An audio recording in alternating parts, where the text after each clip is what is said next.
And we're live. What's going on, everybody? Happy Wednesday. Today is what? Today's February 19th. I hope everybody had a great weekend. Anyone that did anything for Valentine's Day, I hope you had a nice Valentine's Day.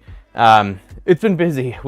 Aaron and me flew out on Friday back to California, and we're there. We stayed with their parents on Saturday, went to a wedding reception on Sunday, and then flew back on Monday. So it's been a whirlwind of a weekend, and I feel like I'm getting back into the groove of things, but I usually am on such a routine or schedule that going away for the weekend, like, it threw a wrench in my normal routine. So I'm kind of getting back in the groove of things here, but still feel a little out of it. I was up pretty late last night working on Doron Velta stuff. Hopefully I have a video on that soon. Basically, I got rid of, I'll show you guys really quick what I've been doing. So I got rid of the Sherpa and I swapped it out for a LGX Lite. I like the Sherpa a lot, but it is so difficult to manually feed filament, and with this being a somewhat long Bowden tube, I like being able to just quickly turn off all tension, feed the filament through, then tighten it back up again. So I slightly redesigned this part just to accept an LGX Lite, and then I modified this part so that way instead of taking one of those Bowden fittings that has threads into it, it just takes one of the ECAS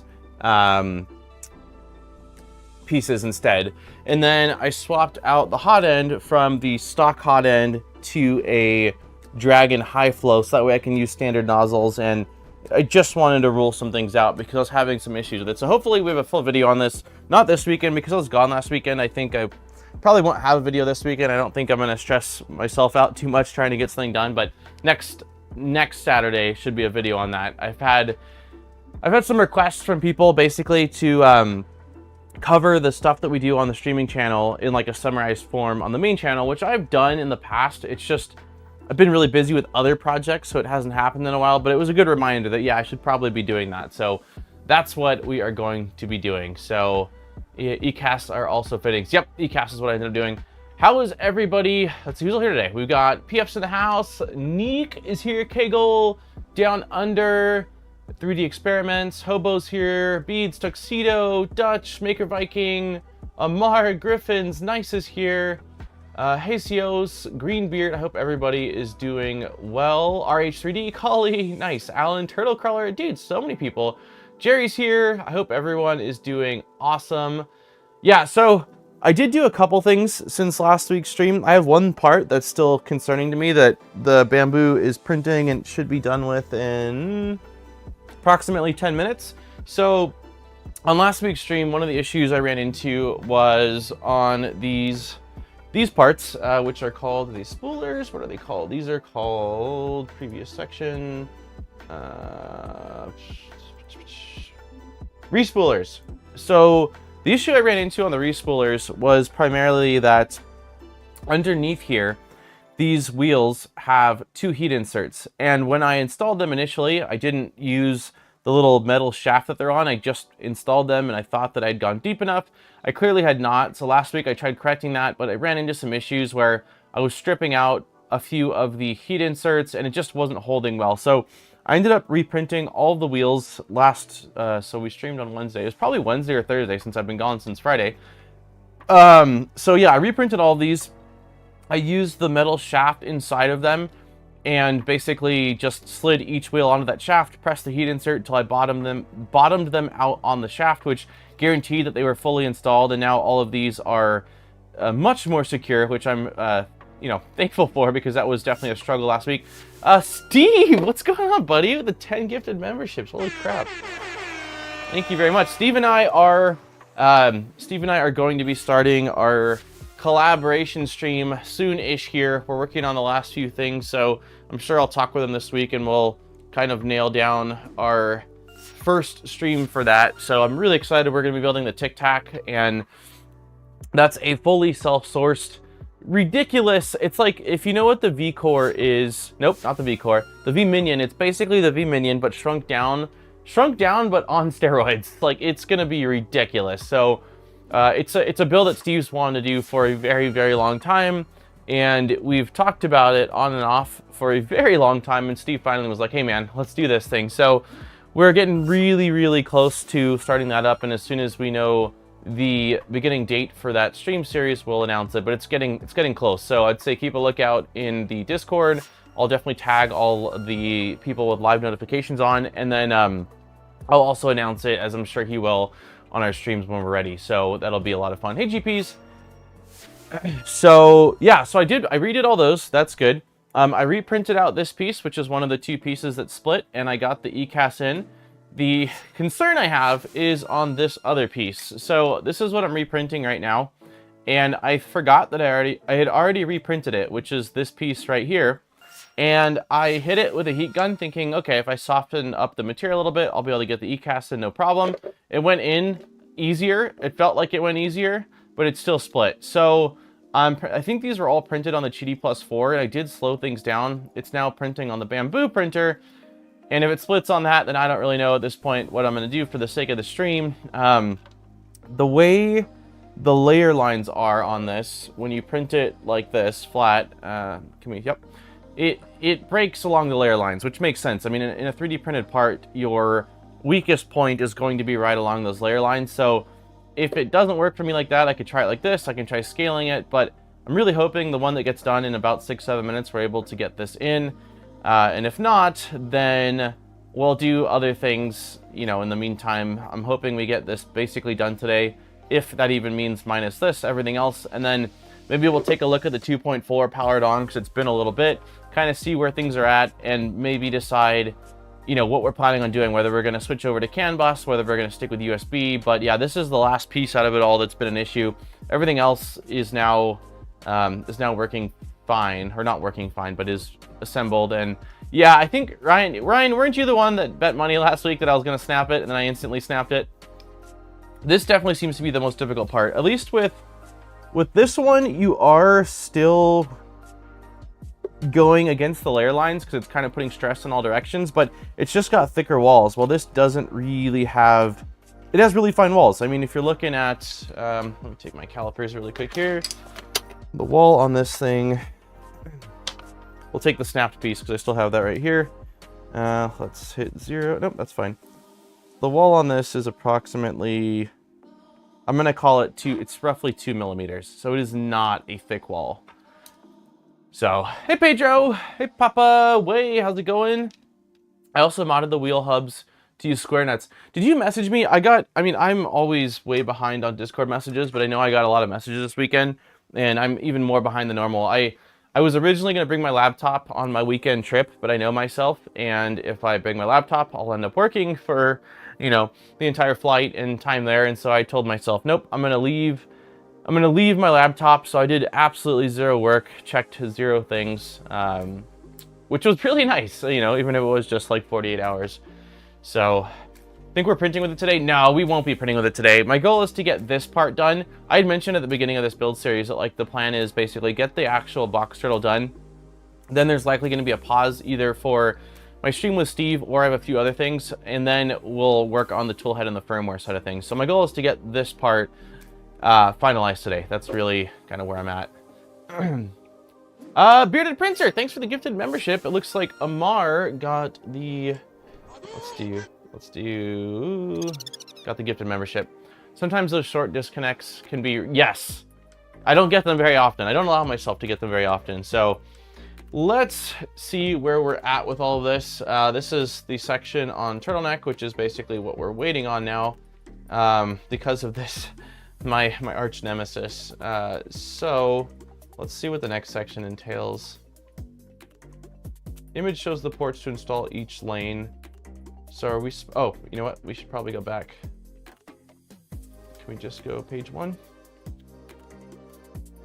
Before we continue, this section will end the box turtle that is ready for initial setup and validation. The next section will cover finishing pieces. Each lane will be assembled one at a time from the lane at the far right. Okay, so I'm assuming that's if the unit is facing me. So let's turn it to be facing me and working back to lane 1 far left. The intent is to demonstrate intended wire routes to box turtle. If you're confident in your abilities, you may do all 4 at once. Otherwise, while awkward, this section will take you from a pile of modules to a functioning box turtle. Okay. Okay, cool. So let's start with this here. You can go and assemble the rest and work around the turtle. Okay, sweet. Yeah, that's what I was hoping for. I felt a little unprepared today. Normally I prep for streams a bit, but because I was gone, and then last night when I got back, I had to do a little bit of light burn stuff, and then I took a break and was like, okay, let's tackle the door on, because I had all the parts printed out for that. So let's start by getting this tiny little accent piece. Let's see, it looks like this guy. And then we need a limit switch. This is a oh, it's 4 of them. Okay, so let's see, where is all of our electronics? I think they're all still in here. I think I modded the turtleneck frame to 2 with the section thicker. Okay, if for some reason, if this snaps on me again, which I would say, based off of my odds, there's a 66% chance it's going to snap. If you want to send me the message for that, I'll absolutely try printing one out with a thicker section there, if you've got it. Okay, so we have got switches. We've got 1, we've got 2, we've got 3, and we've got 4. And it looks like, okay, so we're going to be doing this four times, it seems like. So maybe I need 4 of these. Yeah, these are little trigger retainer things. Let's see, we got 1, 2, 3, and 4. And it looks like, let's put these here. And we're going to be using the M2x10 self-tappers. Move this out of the way. How's everybody's weekend? You guys have a decent weekend?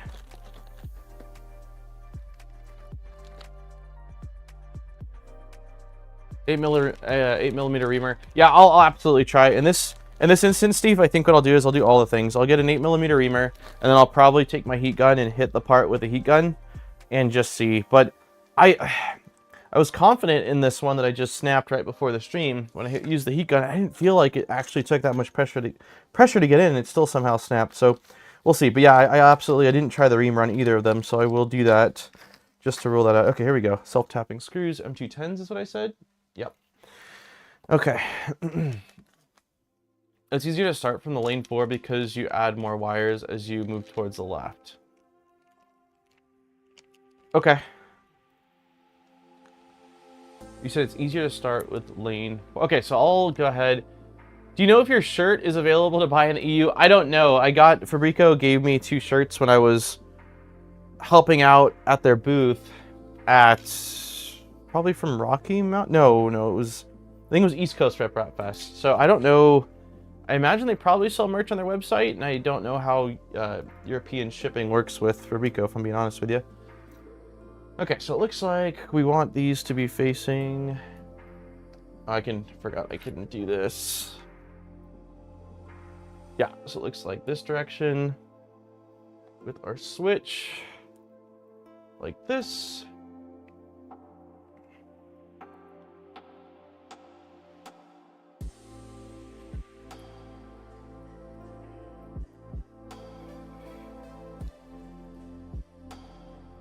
Okay.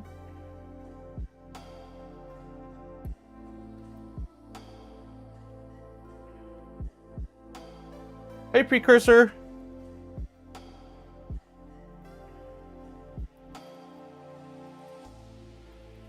Did I see Deanna? Hey, Deanna.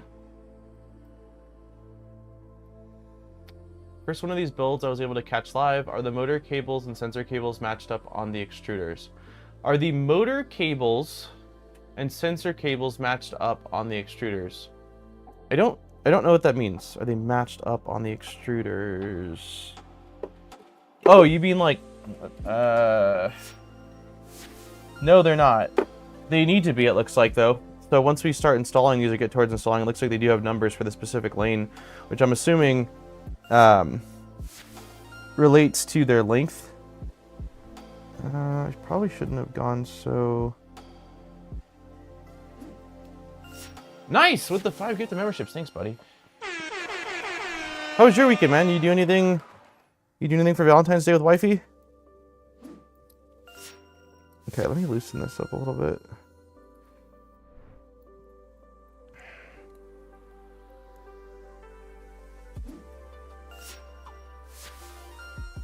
Okay, so that part just finished printing. And I'm thinking that if you have that thicker part, and you want to send that to me right now, if for some reason this part breaks, I'll get that printed right now. So that seems like it. I don't want to. I have broken a micro switch from over tightening. The plastic bodies on these aren't super strong, so as long as we're not lifting or wiggling, I think that's probably plenty good. No turtle. Wow, no turtle giveaway. Nope, no turtle giveaway. Yeah, let's see. Let's see if we can get this. Whew, that's hot. Hot, hot, hot. Okay. So, let's get our reamer.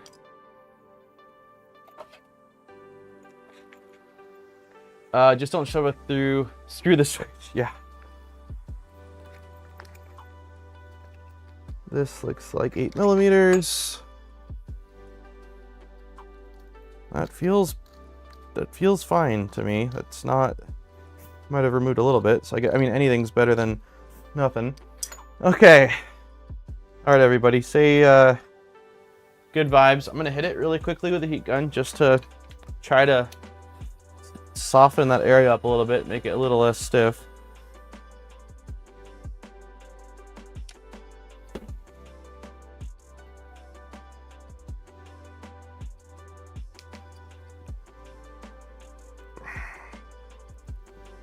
It still sucks. Come on, baby. Oh, did we? Oh, I think we. Hold on. Oh my god. Yes! Yes! Take a look at it. Hold on. I see no cracks. Oh my god, we need a... That was easy. Oh. Can you use the Nipix? That might have been a... That probably would have been a good call for even force when I was doing this, but it looks like we got it. Thank god. So yeah, my recommendation is, I mean, you might not have issues, but if you print this out and you do have issues and you have access to an 8mm reamer, it didn't remove much, but it definitely removed a little bit. And then I think e-casts are so fun. Yeah, I mean, they work really well. It's just that tolerance of getting them in there correctly and not damaging things, which it's fine in a lot of instances, but it just, we measured, it's like a 2mm wall. And yeah, it's just very easy to split. So now that it's in there, I feel pretty good, but yeah, if you're having issues, then my recommendation is what we just did seemed to work after 2 failed attempts, and that was basically just words. Reamer. Hit it with a reamer, and then if you have access to a heat gun, softening up the plastic a little bit is not a bad idea. Okay, so this next one is going like this. I am incredibly happy that that just worked. So, Tor, you're fashionably late, buddy. How's your box turtle going? I know you were last week. I think last week you were done with the main build and you were possibly working on the wiring and stuff. Does that sound right? I think that's what you had said.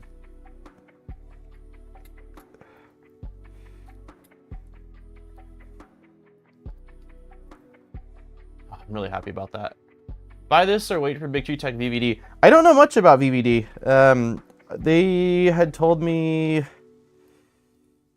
man, probably a month or so ago now that they were going to be sending one out when they were ready, but I haven't heard anything since then. So I don't know. I can't tell you because I don't have experience with it, like how they're going to compare, how similar they are, how different they are. I really don't know the answer to that. So there's nothing wrong with waiting to see, you know, what prices and sort of what the pros and cons are. I mean, I would say that the biggest pro to going with this route is that if you run into issues or break something, which if you're like me, you will do, then it's probably going to be easier to troubleshoot and replace parts on. That would be my... I imagine that the Big Tree Tech product is going to, you know, be primarily injection molded and probably custom parts. So that's my only... That would be my only concern. But I assume it'll be an easier setup because I have to imagine it's going to be... I wouldn't think it'll be plug and play just because of the nature of this, but I would think that it would be a quicker process. So it kind of just depends on, you know, what you're wanting to do, I suppose. Bearing in mind V00 isn't even in private beta. Okay, gotcha. So Down Under's got info. So yeah, it depends on how patient you are, I suppose. Does anyone know what the VVD software will be? Yeah, not me. They've been pretty hush-hush with me about it.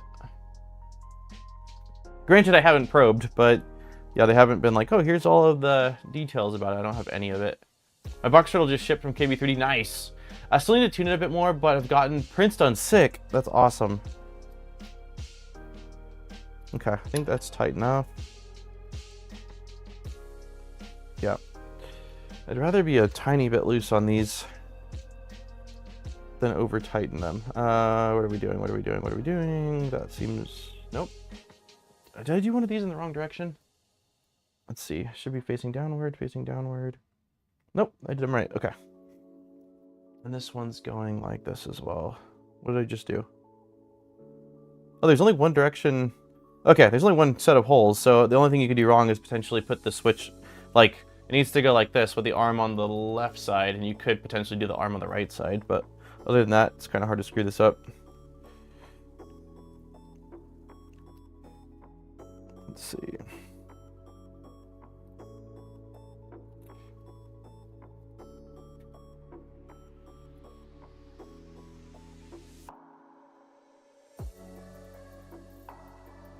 I hate waiting. Yeah, patience is definitely not my strong suit. I feel like I've gotten a little better with age, but when I'm excited about something, it's still difficult. Okay.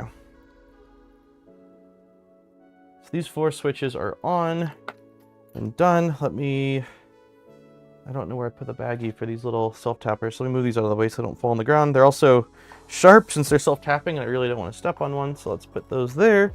And you know what? Let's actually, let's go back to the previous section since we officially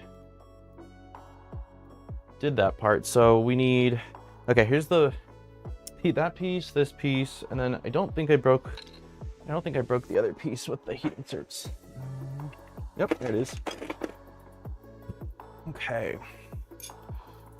So that's done. We did that. Okay, so more screws. These are where? Is it here? This says for the buffer and hardware mount. I'm assuming that's what this is. PF with the 10 gifted memberships. You guys are incredible. Do all the sound effects. Thank you so much, BF. A lot of memberships. I think let me double check, but I'm pretty sure I gifted all my memberships for the month. If I go here and I go membership gifting, yes, I did. I did give away all the memberships already. The fact that you can pause these builds and get back to them so well is amazing to me. Oh, thank you. I do my best. It's usually because it's only a week gap, I have a pretty good memory of what we just did. But yeah, for some of the longer ones, it's a little more difficult.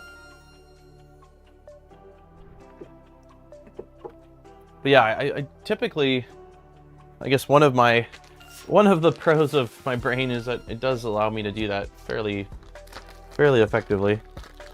Okay, limit switches. We got some more. Oh, so we already used those. It looks like buffer. So these are what we need. They are, one of them is 1500 millimeters long and one is 2500 millimeters long. You gotta choose between a V0 and a micron. Which would you choose and why? So I don't have a micron. It's been on my hit list for quite a long time. So it's difficult to answer that definitively. But from what I know of microns, and I've seen microns at shows and, you know, I've drooled over them for a while online, I would go with a micron, especially if you can go with a micron plus. But I do love the V0 as well. So, I mean, part of it comes down to, I suppose, cost. You know, that's always a factor usually, as well as just kind of what your long-term goals are for the printer and whether the V0 can accomplish those. Because, I mean, if you go with micron versus V0, as far as where build volume is the same, at least in X and Y.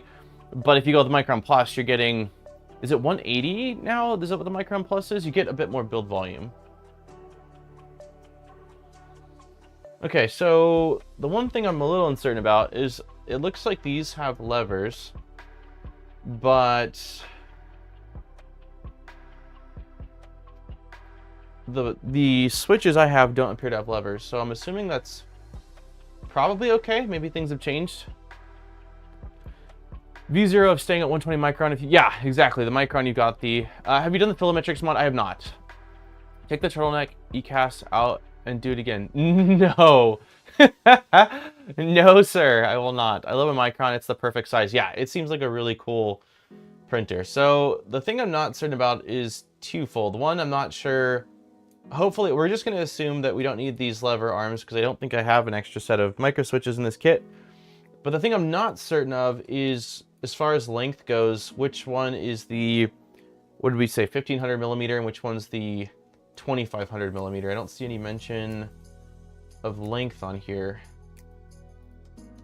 Do they say anything on the switches?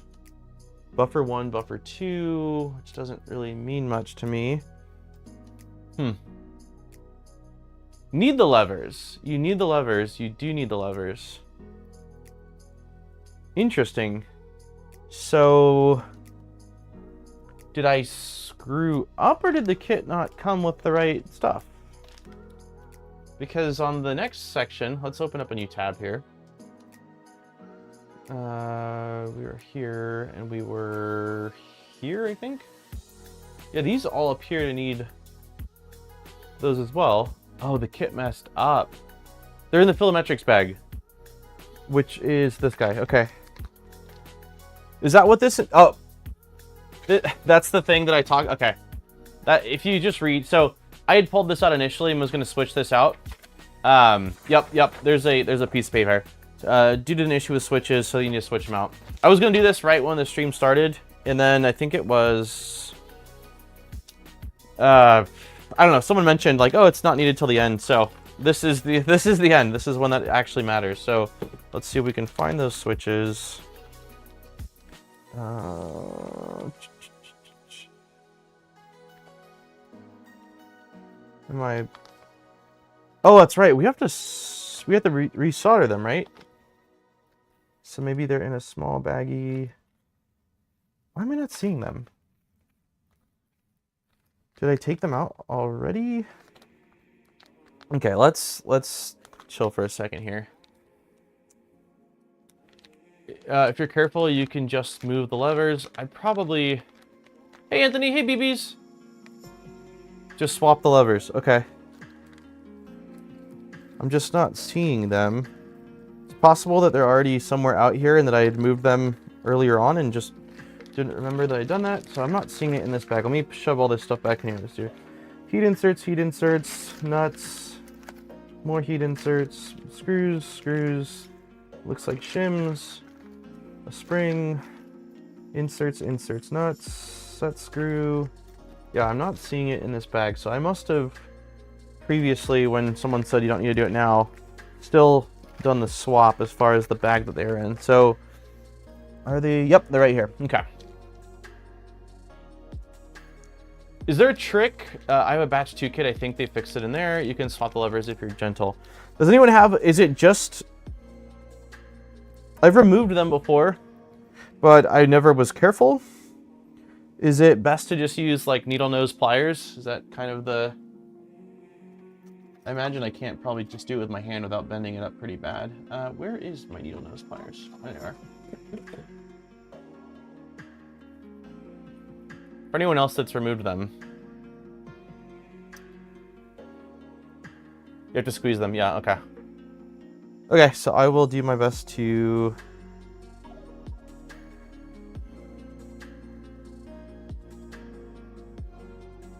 compress these. Oh!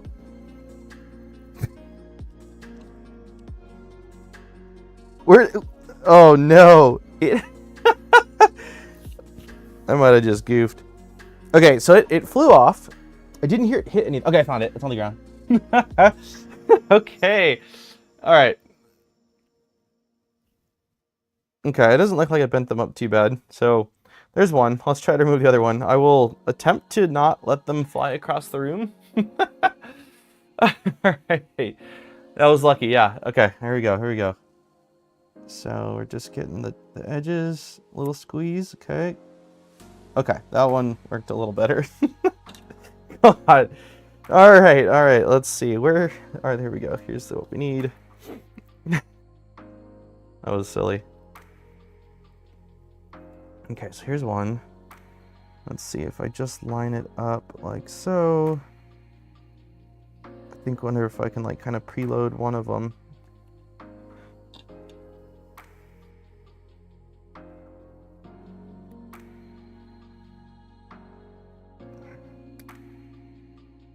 I almost wonder if it's better for me not to do this and to just, oh.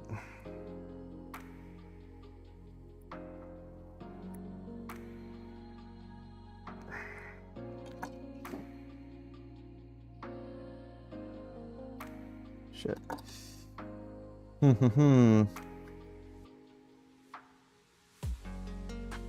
I would think that shoving one in is going to be my best bet, and then just trying to squeeze the other one in. Can we do this? Can we do this? Squeeze, squeeze. I feel like you're bending now a little bit.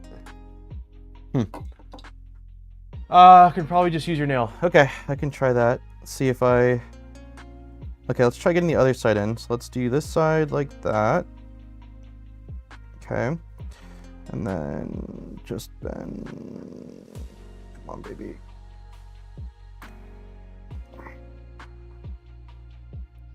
Got it. Yep, nails the way.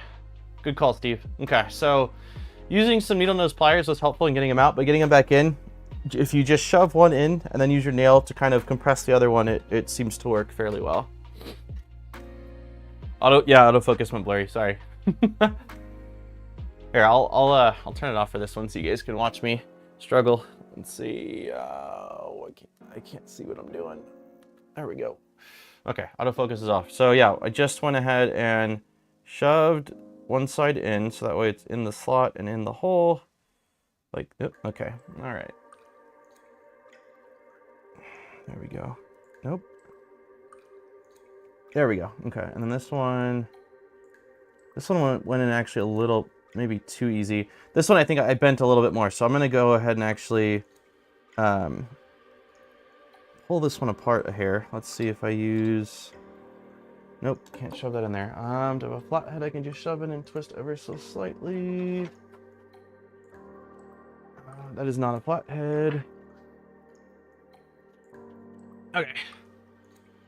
After you get them in, you can use a small flathead to screwdriver. Oh, yep, that's literally what I'm... You're saying after, though. I just think... a hair more. There we go.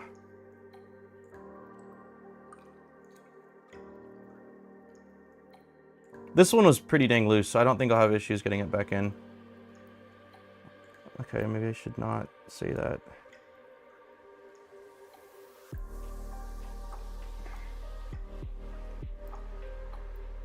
There we go. Okay. Yeah, that one is definitely needing to be spread a little. So let's shove our flathead right here.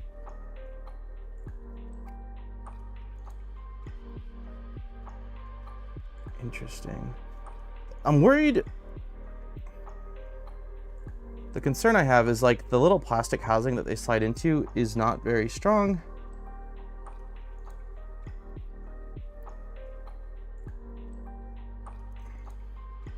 I don't want to damage that, because it doesn't really seem like it wants to spread.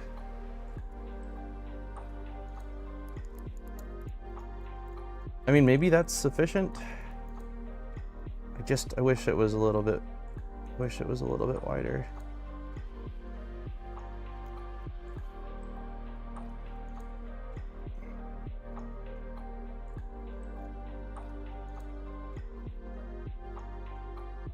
Okay.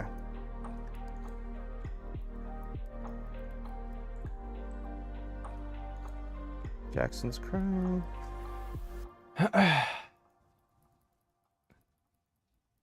Hopefully that's fine. I don't see it like...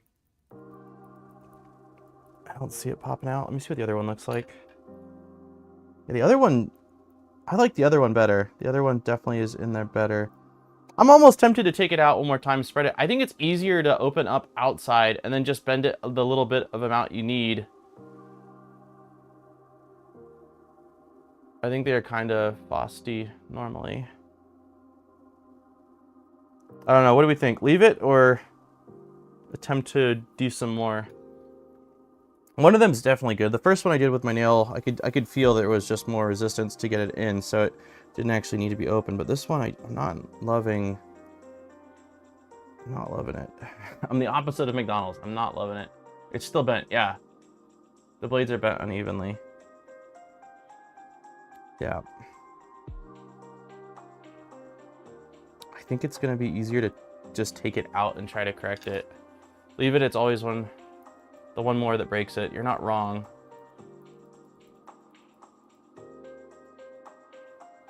Keep it installed.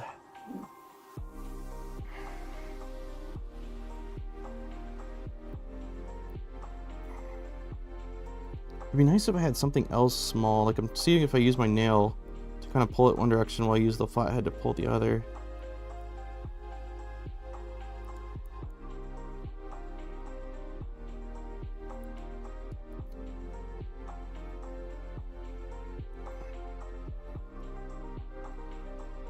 I don't know. I think I'm probably just gonna leave it.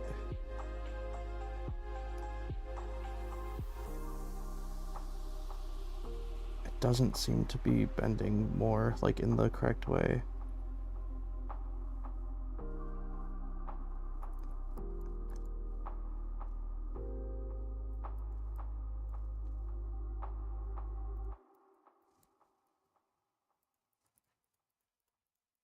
I mean, the main thing is we don't want it to pop out, and I'm hitting it pretty hard.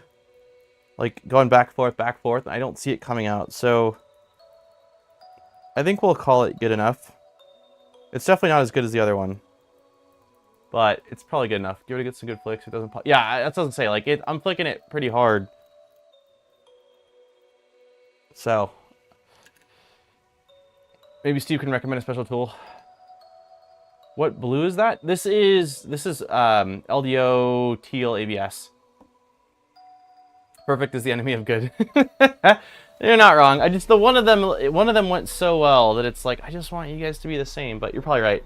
We'll leave it. The thing I don't know though is as far as which wire goes on which side, because there's no mention here. If I go to Turtleneck, there's no mention of which wire, which of the longer wires needs to be on which side. It says buffer 1 and buffer 2, but it doesn't really mean much to me. If anyone's built one of these, do you know offhand? You know what? These are the same length. These are the exact same length. Ignore me. Ignore me. It doesn't matter. It doesn't matter. Yeah, they don't matter. I don't know why. It said different sizes on them, but they're not. They're the same size, so that was easy. Okay. Let's do another one of these. Where's my little sound? That was easy. Perfect. Okay, so these need to be facing inward.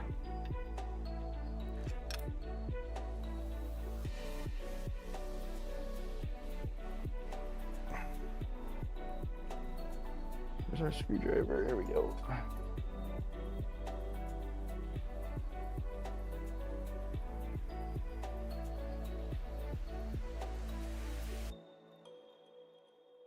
I should have just checked that initially, but it did say on one of them 1500 and 2500, so in my defense,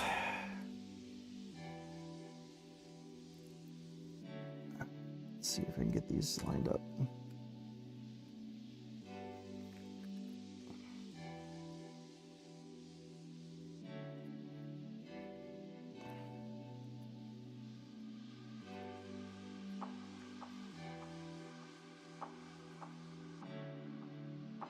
Shouldn't you be wiring those before fastening them to the kit?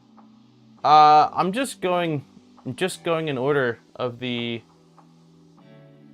installation. It doesn't mention anything about wiring them yet in this section, so hopefully not.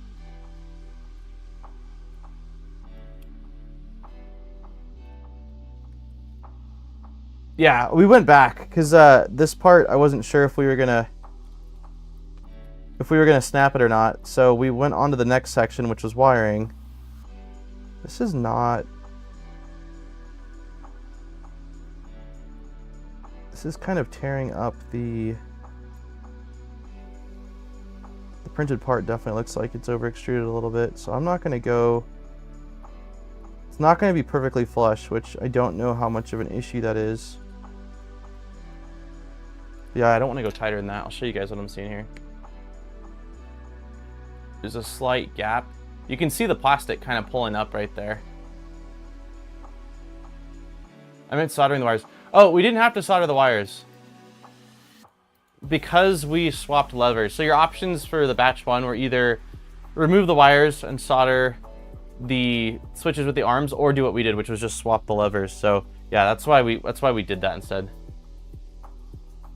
Take it off and file it.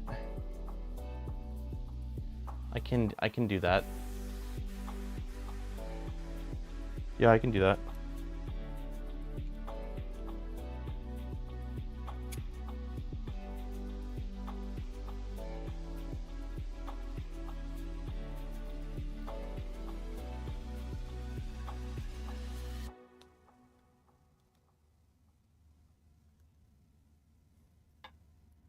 I'll probably end up...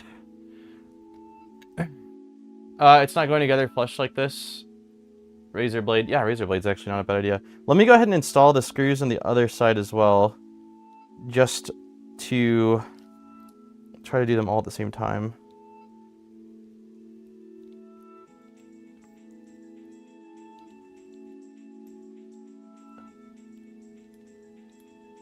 Stream Deck question for quite a while now.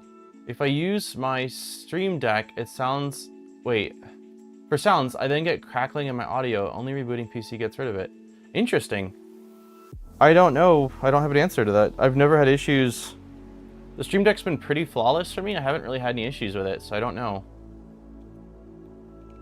I'm definitely not on the latest Stream Decks. I don't know if something... I don't know. Man, these are definitely tight. I don't know if something changed with an update, or I'm probably not on the latest version of Windows, so I don't know if that's also part of it. Where's my knives? Hobby knives. I've got hobby knives. Yeah, I don't know. I wish I had an answer for that. Still waiting for my LDO kit, but I got a finished turtleneck 2 here. Nice.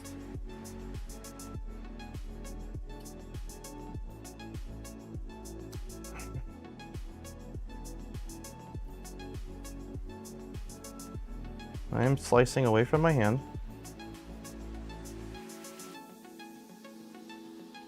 Still might file it just a hair. Let me see, where's my files? Just a little bit. Steve said, oh, very odd, try different USB port. Hey Liz, happy Wednesday. Hope you had a nice weekend. So I'll just go back and forth on this area a little bit. Get rid of some of that top layer line.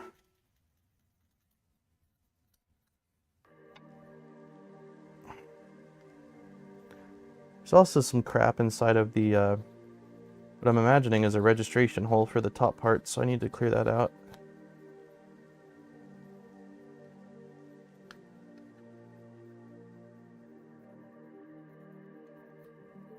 Okay, I think I can do that with... Oh, it actually popped out. Okay, so it was clearly just loose. All right, so one more time. Let's go like this.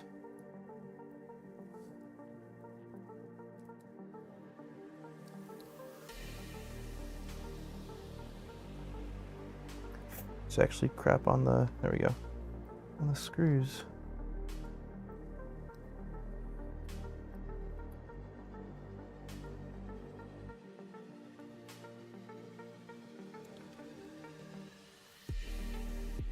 This weekend in our neck of the woods was all about the huge blizzard we got. Where are you at? Where was there a blizzard? It was really nice visiting. It's still going to be a little bit of plastic in there, so I think I'm going to just... Well, it's a little more flush. It was nice going from, like, we left here and it was snow all over on the ground. My parents sent us like photos because they watched Jackson, and they built a snowman, and we're like playing in the snow and sitting outside in California. It was like, I don't know, mid 60s and sunny. It was it was really nice to get away from the cold just for the weekend. Oh, Southern Quebec, gotcha. Yeah, I'm calling that good enough.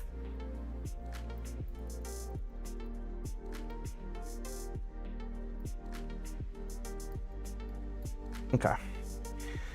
And our other one.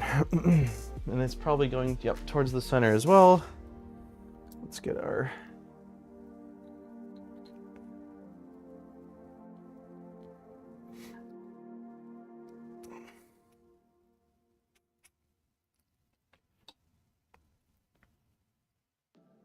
Do a quick check to see if the top fits. It will. It's got to at this point.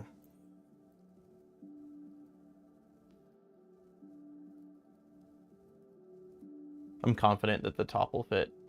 We've had a bit of a winter storm over here in Oregon the last week. Yeah, I saw that. I know Mandic Allen moved to, I don't think it's Portland, but it's somewhere in Oregon that I don't think is too far from Portland. And I saw that they had snow on the ground as well. We actually got snow this morning. I don't think it'll stick.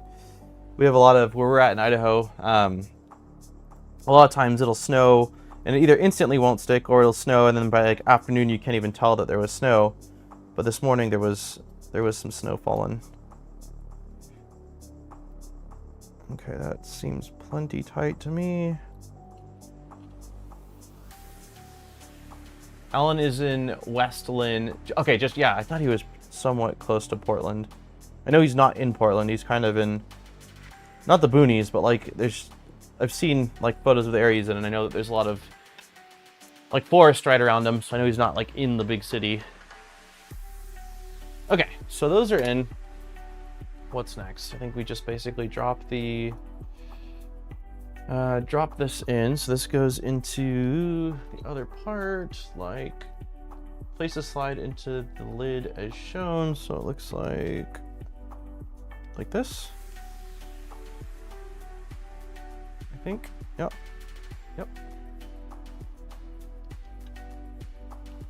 And then, cool, drop the half on and secure it in place. So we're gonna go like this. Speaking of Mandic, is he okay? He hasn't put out content in a while, do you know? Interesting. So I've definitely talked with Alan, or Mandic, I feel like I usually call him Mandic. I've definitely talked to them quite a bit on and off over the, I mean, we streamed together, like we've definitely chatted a lot, but I haven't actually talked to him.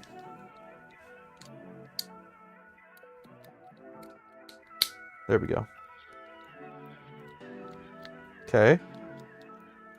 Seems to be engaging. I can hear a switch on that side, switch on that side, so that's good. Yeah, you can see the stress from those screws. I definitely had some over extrusion on this part. Okay, then M38. Yeah, I don't know. I haven't actually, being perfectly honest, I go through phases where I watch like a fair bit of 3D printing content and then I watch like no 3D printing content. I'm going through that phase right now where I haven't really been watching any 3D printing content for quite a while.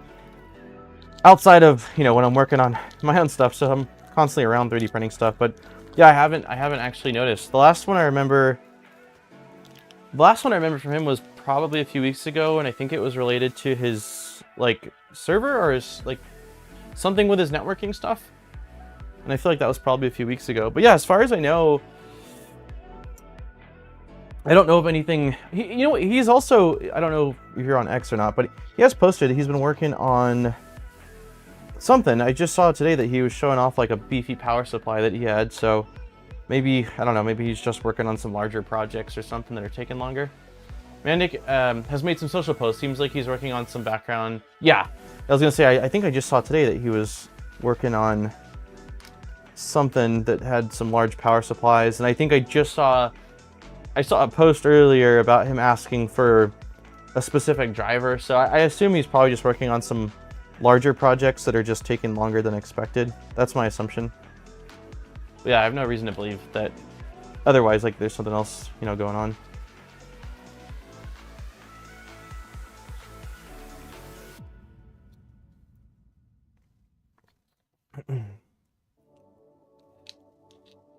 You're welcome to come heckle my stream later if you want to reverse that trend.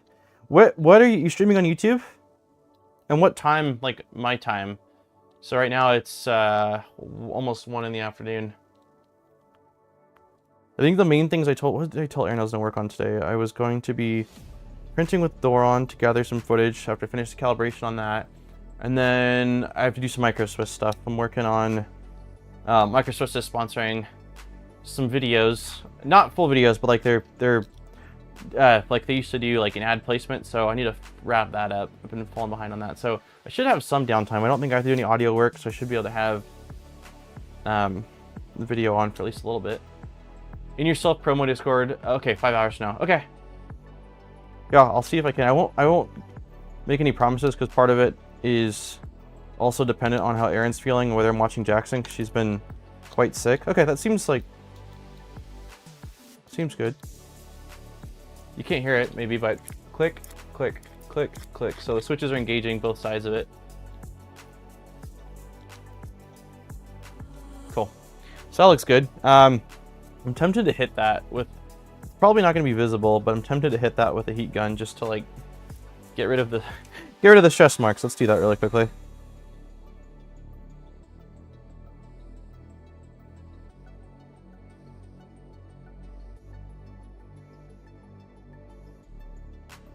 There we go. Now it looks better. just for myself. I don't like the stress marks. Okay. So that's done, and now we can move back to where we were. So next section, we did this.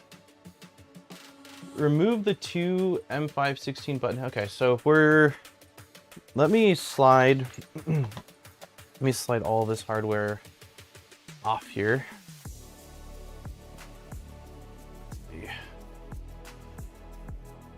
I'll put autofocus back on since I'm not doing a close-up. It's just when I do close-up stuff that it really likes to focus on my hands.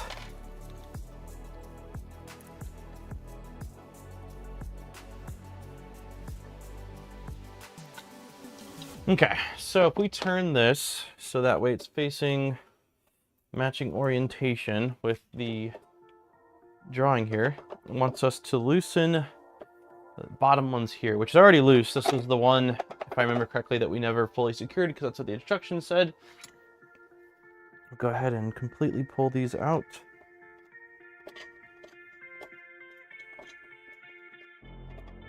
There's one.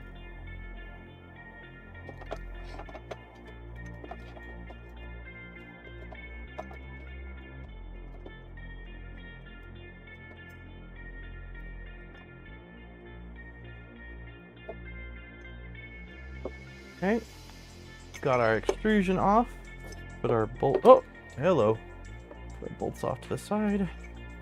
Okay, we did that. It'll be easier to wire later when it's removed. Okay, so now we need M3 roll-in nuts. I know I just threw some back in one of the bags, so here we go. These big, yep.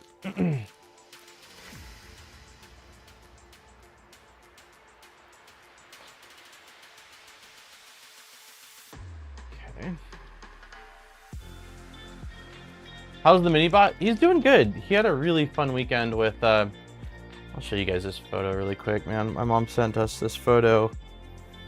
Where is it? The cutest freaking thing. It's one of my favorite photos of him recently. He was out with my mom, playing in the snow. And look at this face, dude. Hold on. He's so happy. So he had a really fun weekend with Grandma and Grandpa, and yeah, we missed him. We definitely missed him.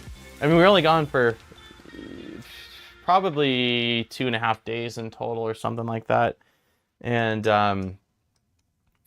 but yeah, we definitely missed him. Every time I saw a baby, I'm like, man, I miss our kiddo. And Erin had a rough Saturday. For everyone that wasn't here last week, we have baby number 2 on the way. And she's been incredibly sick. We're convinced it's a girl. We'll see, but based off of like everyone we've talked to that's had daughters, it seems, I mean, it's not a definite, you know, obviously it's not definitive, but it seems to be the general consensus that like this pregnancy is way different. But she's been incredibly sick, and so Saturday she was miserable. U3DP, thanks for becoming a member. Looks like, I think you wore, looks like see a badge there, so it must have been, or no, thank you so much for renewing your membership. Your mom looks younger than you. Yeah, I definitely, like, I have a photo from years and years and years ago on Instagram of me and my mom, and I look a lot like my mom.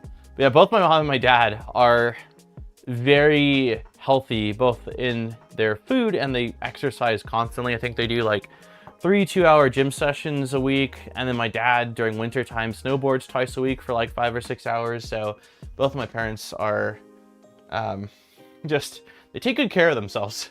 So okay, sweet, we are getting our board now, which is going to be this guy. Yeah, so they had a ton of fun. I know we try our best to be like, you know, as engaging as we can with Jack, but my parents just, I know, spend a lot more time doing like puzzles and books and stuff while I'm like, I'm tired or I have to work. So it's kind of like, not always, but a lot of times it's kind of like not the same level of attention versus fun times with grandma and grandpa. So okay, we got our board. I'll go ahead and set this on here, I suppose, and then let's get our drivers. Your parents are young.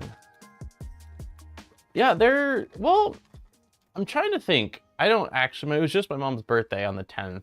And I don't actually know how old my parents are. That's not, my brain does not do well with remembering how old people are. I forgot how old I was. My parents told me I turned 33 this year, and I was like, there's no way. And yeah, the math. So yeah, I don't actually know how old, I don't know their exact ages, but they didn't have us super young. I know my dad is, how many years older than my mom? 5 or 6, I want to say.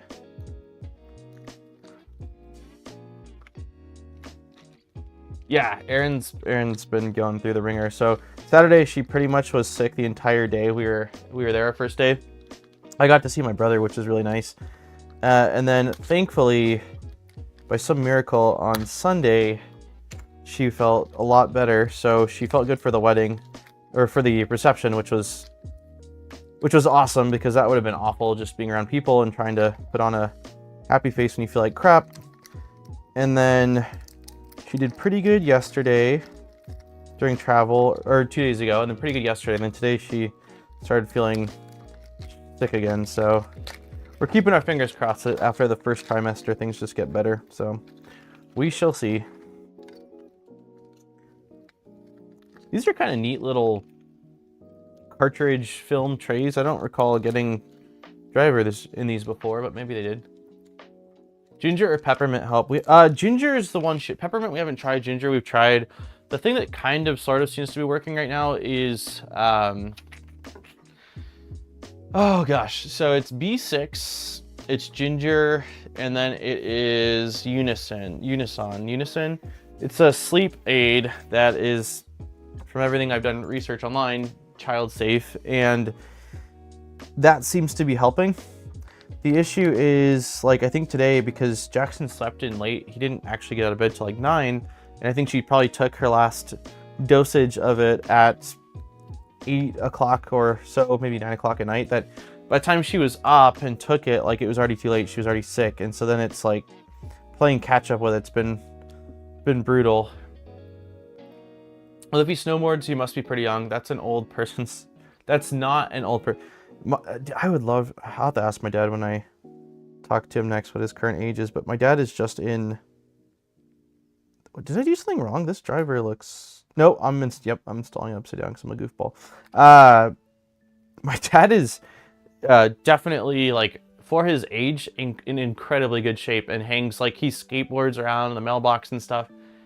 I'll have to ask him. I wonder if Aaron knows.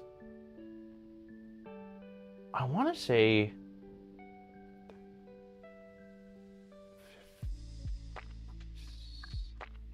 I don't want to guess. He's going to watch the stream and be like, you don't know how old I am? I don't want to guess. Have the cravings started yet? So not really, because of the fact that I'm just looking at the direction for it looks like we want the blades of these left to right. She hasn't had much cravings because she's been so sick that she can't keep much food down. She's lost weight. Like it's been way different than the first pregnancy. So I think she had a hankering for a burger like a few weeks back, like just a juicy burger, and she wanted Mexican food at one point. But yeah, for the most part, not so much, just because of how sick food's made her. Anything, I mean, even like water, crackers, it doesn't matter. Like it all just does not sit well. I think he's like, okay, Aaron thinks my dad's 62. I want to say my dad's at least 60. He might be 61 turning 62 this year, but I want to say my dad's definitely, that's what I was going to say, like at least 60, because I feel like I remember his 60th. But he shreds. He surfed pretty much his whole life, and I got him into snowboarding when I was in high school. I think I was a freshman, so I graduated in 2010. Holy crap, it's been 14 and a half years, or almost 15 years, so 19 years ago. And then I stopped snowboarding my freshman year, or no, I think it was sophomore year. I got a concussion at the local mountain. I don't remember any of it. I actually had short-term memory loss. I had to take an ambulance to the hospital because I guess they were blowing snow, because in Southern California we were at, the snow wasn't not that great unless you get a really nice snowfall, which isn't all that common. So the mountain we went to, had a lot of blown snow, and so I think it was icy, and I never did anything crazy. I didn't really do jumps or boxes, anything like that. I think I tried baby boxes like once or twice. I'll be 62 this year. Maybe he's not then. I'll ask him. Sorry, Dad, when you watch this.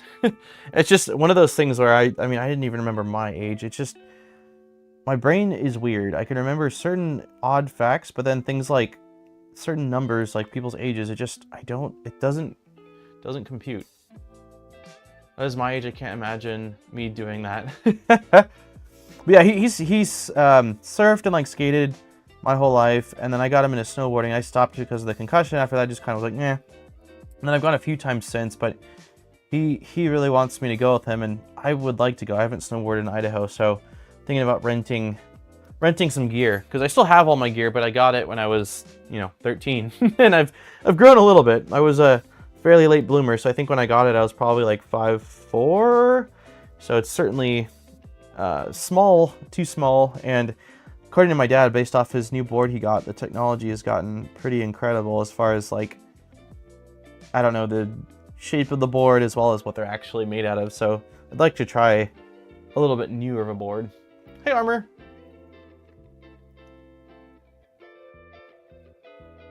I do okay on skis, but hate snowboarding. Yeah, my dad skied before I got him into snowboarding. My mom has a snowboard as well, but she prefers skiing. She doesn't go nearly as often as my dad, but when she does go, I think she's pretty much always skiing.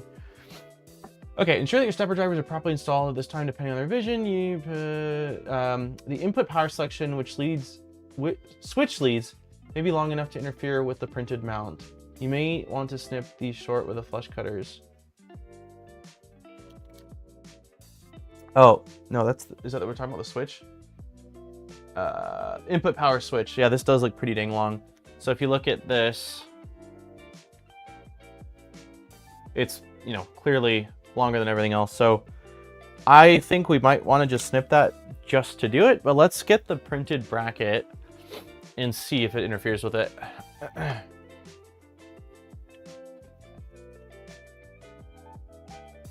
Oh, I gotta sneeze. Excuse me. If I have one more, I'll mute myself, but I think that was it. I think it was a one and done.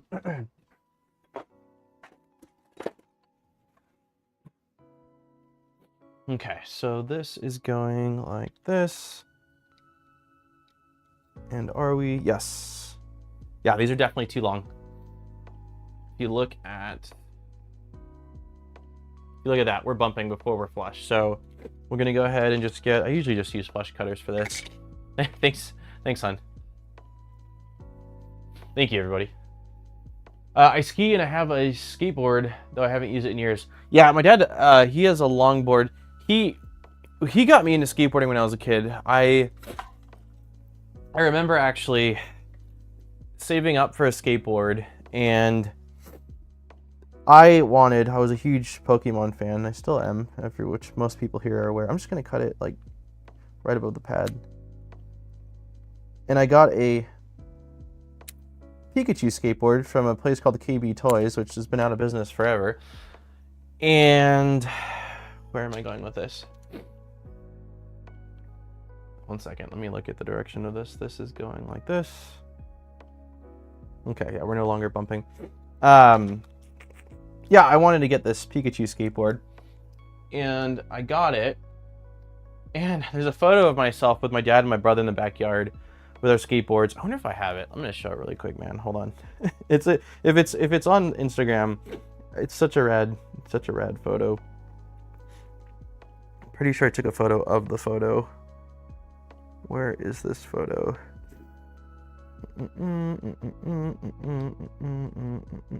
Skateboard. A lot of 3D printing stuff. Oh, here's my, I'll show you guys this too. It's all on Instagram, so, but that's my pops. That was probably the last time I snowboarded, actually. That was back in California at Snow Valley. I'm trying to see if I've got that photo, though, of the three of us. That was snowboarding as well. Maybe I don't have it. Oh, there we go. Yeah. So, this photo, this was us. I mean, I was a lot smaller then.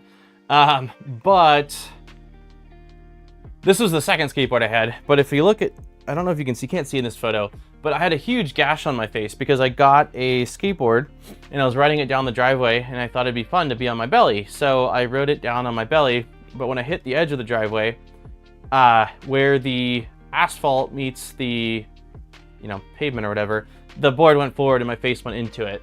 And then I think it was my dad, actually. He was on my little Pikachu, had a plastic truck skateboard, and he was turning, and I remember him snapping the truck. And so after that, we were like, okay, we need to get a real board. And so he's the one that took me, and we got a, he had a Powell, which is like kind of a wider board. He used to take it with his surfboard on the boardwalk, and then I got my World Industries board, which back then was a pro board before they kind of became, I don't know, not pro boards, I suppose. Your dad is very, yeah, my dad, so my dad has worked out my entire life. Like, we've always had a gym set in the garage, and he's way more disciplined than I am, which I wish I could be. But yeah, I mean, doesn't matter whether he's tired or sick, like he does not miss his workout schedule typically. So yeah, it's been one of those things where like his whole life he's maintained between surfing, skateboarding, working out, and all that stuff.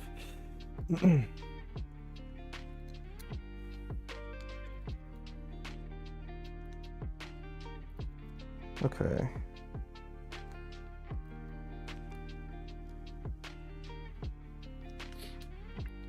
Your dad looks like Tony Hawk in that pic.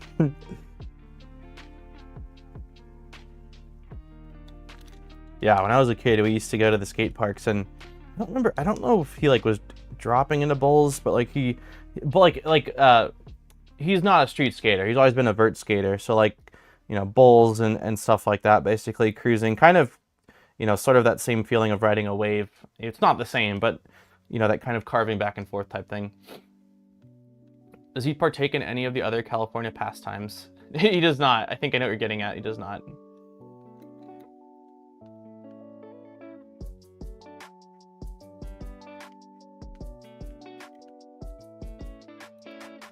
But we did grow up listening to a lot of Bob Marley. We definitely listened to a lot of Bob Marley growing up. Okay, so that's bolted there. We did that. Cool. Hands on this browser today. If you have not yet flashed your AFC and paired it with your printer, now's the time to do so. Now's also the time to make sure that you have your CAN bus USB power cables made to connect to it.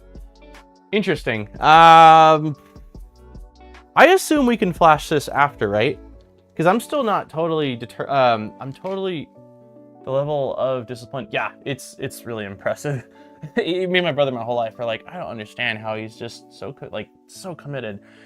Hey Fabrico, sorry if I blame Del Mar since I'm late. Yeah, sounds reasonable to me. It all bolts down to what you like most. You have to like physical activity, otherwise you'll never be. Yeah, absolutely. And a lot of my life, my dad always like kind of was like, oh, like, why don't you work out? And I've always been really stubborn. So when someone wants me to do something, I'm like, no, I want to do it if I want to do it. So it's probably partial that as well. I think the USB connector is hard to get to once assembled. Oh, interesting. I know Steve had mentioned that, to which I totally forgot until right this second, that I need to see if I have a 90-degree USB, which I don't know if I do for USB-C. Yeah, my biggest issue is I don't know if we're doing CAN or USB yet. It's got USB already installed. Ideally, I'd like to use that. Should we just assume we're doing USB and go with that and hope for the best? If you've not flashed your AFC light and paired it with your printer, now's the time to do so. Hey, Adam. I think we're gonna try for USB. Because I already have it all wired up for USB, the printer, I would like to do that. And if it ends up being a lot of issues, then I mean, I guess I'll have to undo some things to basically allow us to, you know, use CAN. Tor, if you're in chat still, if you do USB, you'll need to run 24 volts to the box. Gotcha. Which I don't mind doing. I'm sure I can just tap into the power supply. Hey, Tor, have you had issues with USB so far or no? Has it been fine? You're the only person I know running USB. I'm sure there's more, but you're the only person like I know definitively as of now running USB. USB works great. Cool. Awesome. Then we'll stick with that because I already have the oh gosh, Nighthawk in here. And as long as that won't be an issue as far as mounting things, I'd like to just stick with that. I need to wipe this down. This 2.4 is looking a little dusty. Sorry, 2.4. Don't ask me when you told me it was okay to forget. I can't remember. Can you show a close-up of your AFC light? Yeah, absolutely. Let's see. Is there anything in particular that you're hoping to see, or just kind of a general overview?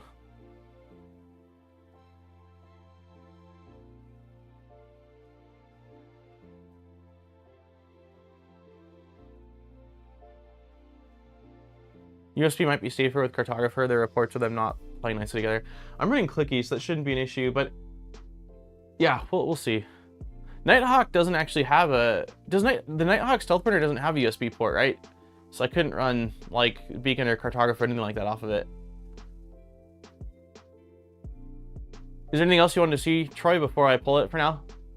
Just let me know. I can I don't think I can get much closer than this with the lens, but if there's something you're not seeing on here that you wanted to see, let me know. I did have to grab an angle connector. Okay, okay, cool. That's what Steve had said to me as well. I might have one. I know that once upon a time, I think Steve sent me a couple, or I purchased a couple, but I just don't remember if they were USB-C or if they were micro USB. It's been a while. Oh dear God. Why is this heavier than I remember? Okay, I think I'm just going to cut the filament so that way it doesn't fall off, and I'll pull it out later. Let's go this camera maybe. There we go. Yeah, I'm just gonna cut this right here for now. Okay. So I assume we're gonna have to get to the bottom of this. Put this here.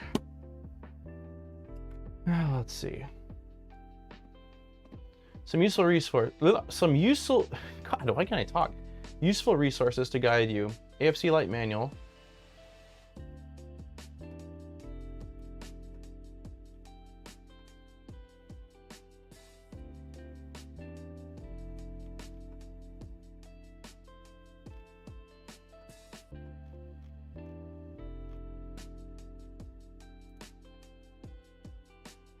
USB. Make sure the 5-volt source switch is flipped to buck. Okay.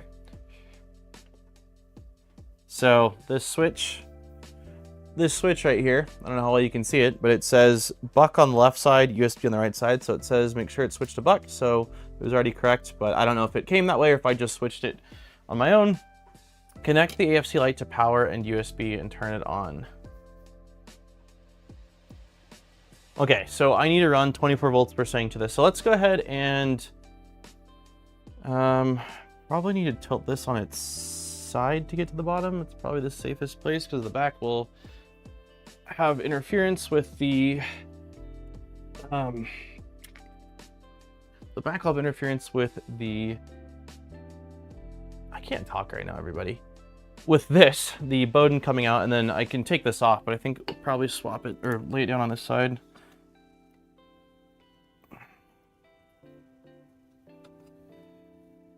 All right, baby. Woo! Okay. Wow, I'm pretty proud of my... I spent a little bit of time cleaning up the wires down here, so I'm kind of happy with how this looks. If you don't have 24 volts, it will need to be at USB. Oh, can I flash it over just USB then? I definitely don't have spare 24 volt lines here. So I'll probably end up just piggybacking on one of these. So I'll basically just, let's see.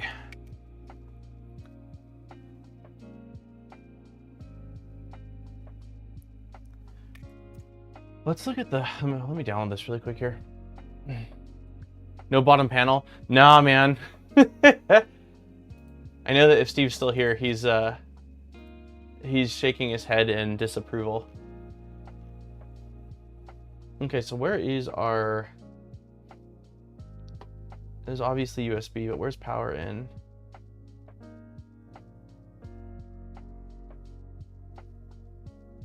Am I blind?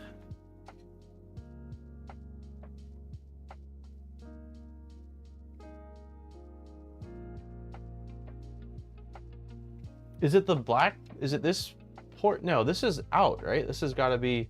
Wait, no, this has got to be it. 24 volt in ground. This is where the power in is. Where's the disapproving Steve emoji? You can power it from an always on fan port on the Octopus. Oh, that's true. Yeah, maybe we'll just do that. Powered from the CAN port. Okay, so that means that we're going to need to attempt to crimp some wires, which this is definitely not my favorite connector. All right, let me go grab some. Did it come with spare wire? I don't think so, right? No, it didn't come with wires. Let me go grab some wire. Give me one sec. See if I've got a decent sized.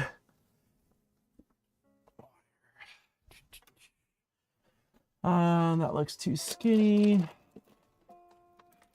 That looks like that's probably about what I want. And then do I have another black wire somewhere? This looks kind of close to size. Yeah, that looks somewhat right. Gosh, it's a rat's nest. I'm just gonna have to... Okay, I'm just gonna have to get scissors. Hold on. I can't even get the black wire out. It's tangled in, I don't know, 20 other wires in a knot. So let's just assume this is way more than enough. Bam. What else do I need? I was gonna look for right angle USB-Cs. I don't think I've got them. I will probably have to order. I see I've got right angle USB 3.0s, just full size. What is this? This is, nope, that's not it. Yeah, I might have to just order a right angle USB-C, which is fine. Unless I can't install it after. If I can't access it after, then that'll be a bummer, but as long as I can get it plugged in after, I'll be fine.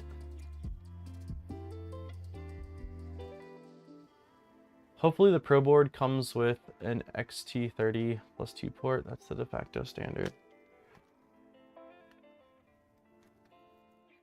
Okay, so I don't know how much distance I want. I assume I want at least enough distance for it to get from the bottom here. Okay, let's just do, we'll do one side for now. and then I will get a crude measurement of the distance. I'd rather have plenty of slack. So let's see.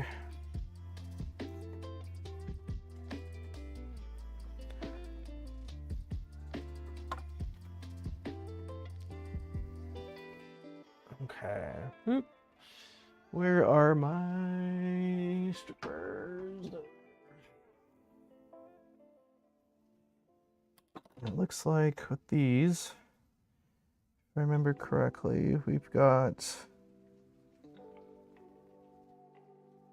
yeah, so about that much wire. Not a ton. Maybe like that. Seems probably more than enough.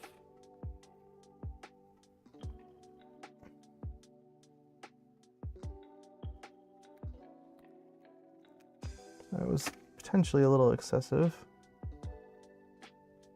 No, that seems about right. And that one's a little too long.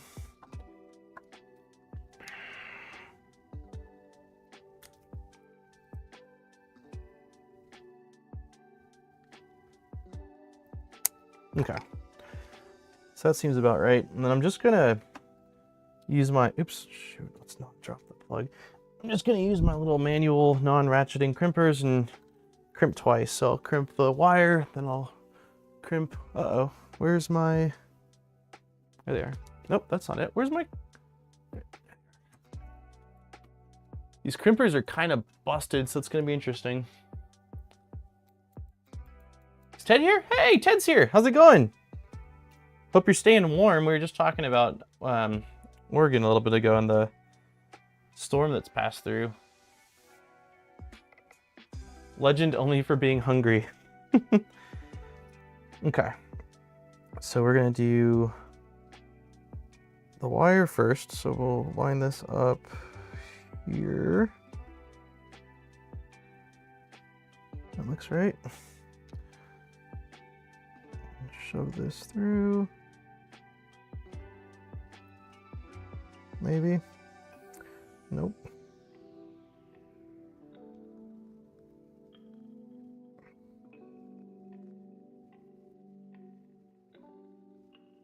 Okay, I might have to go.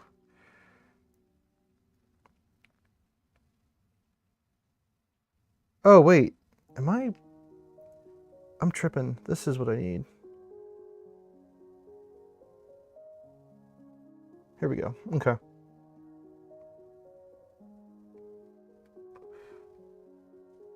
Okay.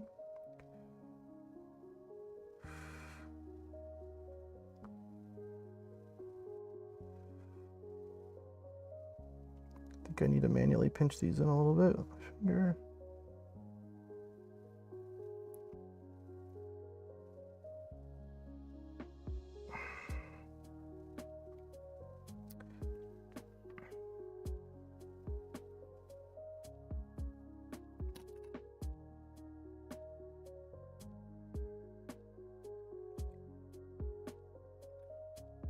I realize you can't really see what I'm doing, so sorry everyone. It's a little tricky. To get this on camera while I'm trying to see what the heck I'm doing.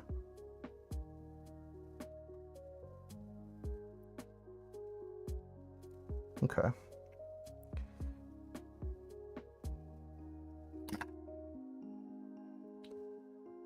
The sleeving on this wire is a little bit too thick. So there's a slight kink. I don't know if I'll be able to focus. There's a slight kink, but I'm thinking it'll still probably be fine. So we'll see. There's that one, and then we'll do the other one.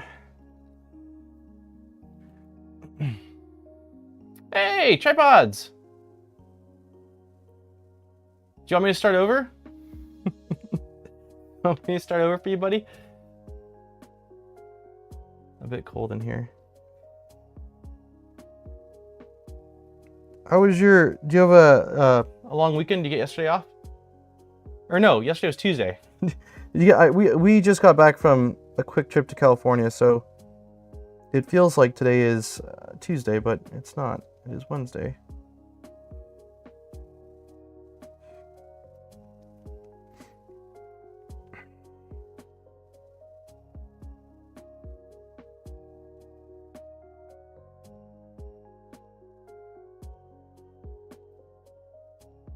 Okay. Come on, buddy. There we go. Okay, so that should be fine. So we've got our ground and what will be our 24 volts right here. And then the ground looks nicer than 24 volts. Let me see if I can just kind of flatten this against the table.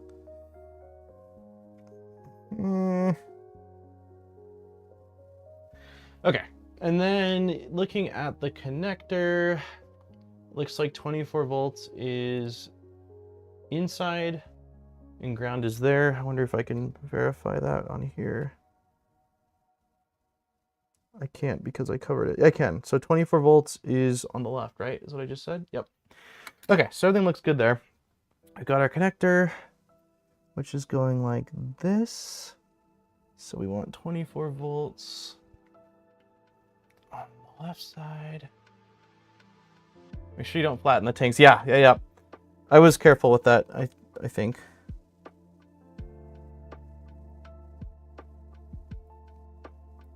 Okay, I heard it click in. And then ground is on the other side. It should be right here.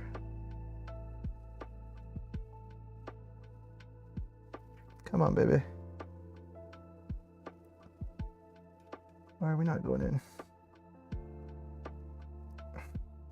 Let me use my needle nose pliers to kind of pull it down.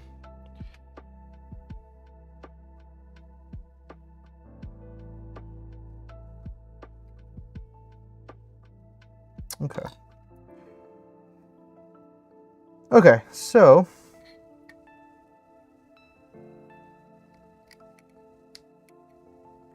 we should have 24 volts and ground now plugged in.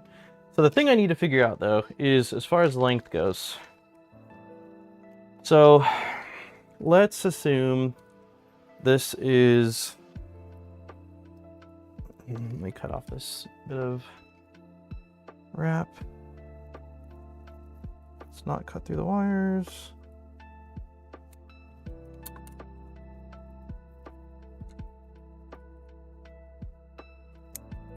Okay, so let's assume that this board is roughly halfway, let's see, like halfway up here.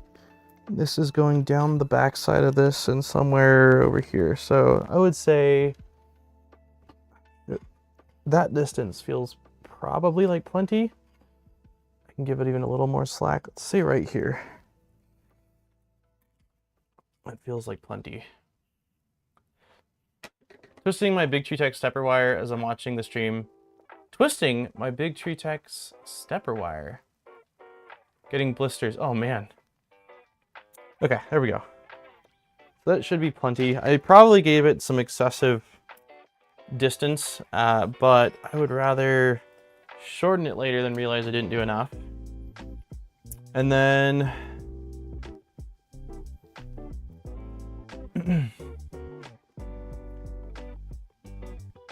you said always on fan port. Oh, box turtle, derp. Yeah, BTT, you're right.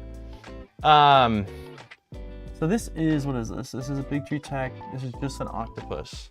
So there's always on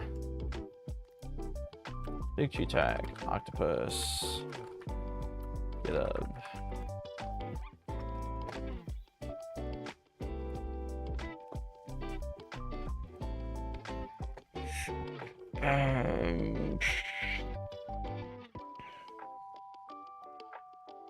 Updated manual, wiring diagram. No, it's probably not what I want. You probably want just the manual. Let's also download this. I really don't like GitHub's PDF browser. Also, in 30 minutes, we'll open up the Polymaker giveaway.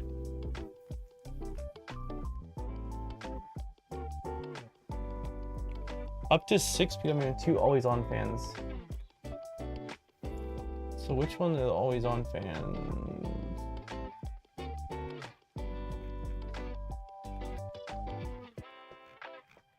Is there just a generic, did I pass the generic pinout?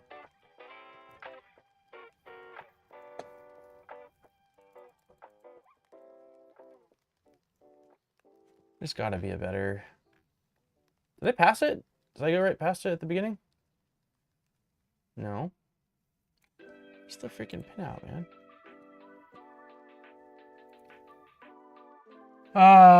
It'll be the Big Tree Tech box turtle. They've got their own thing in the works. Is it this? No. Hardware. Pin. Oh, I guess that was it, but this looks like it's probably a larger image. Or not.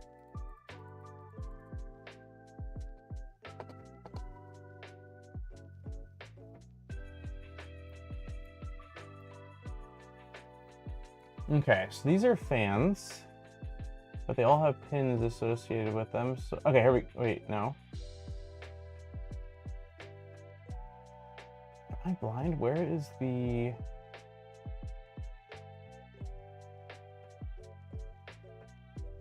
Where's the always on fans? Use a separate pinout diagram, not the manual.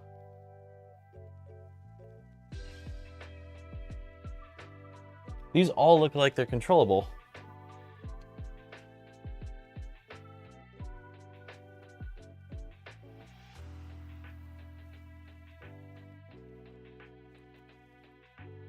Right?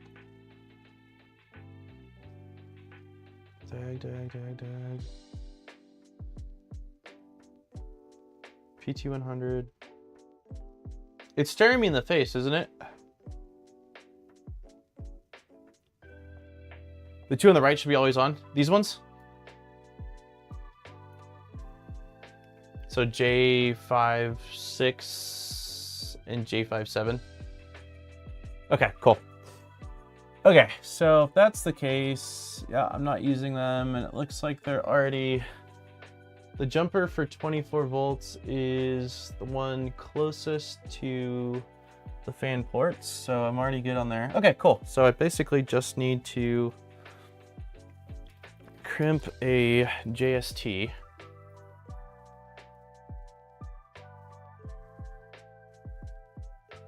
Fan 6 and 7 have no control pin.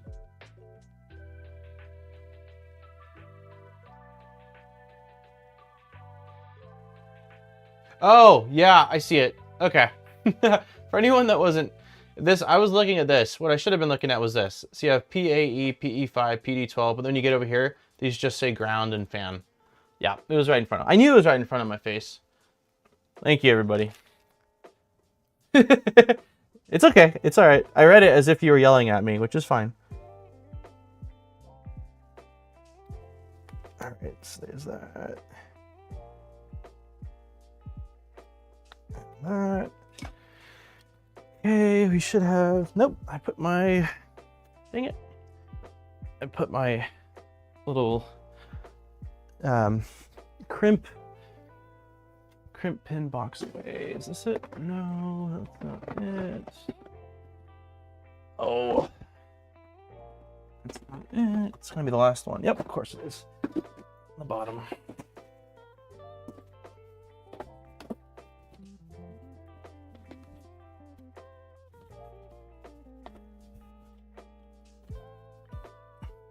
Throw this up here. 2.4 makes an excellent little table.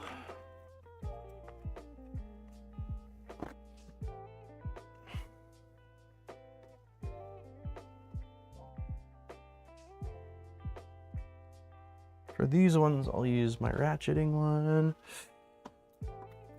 Okay.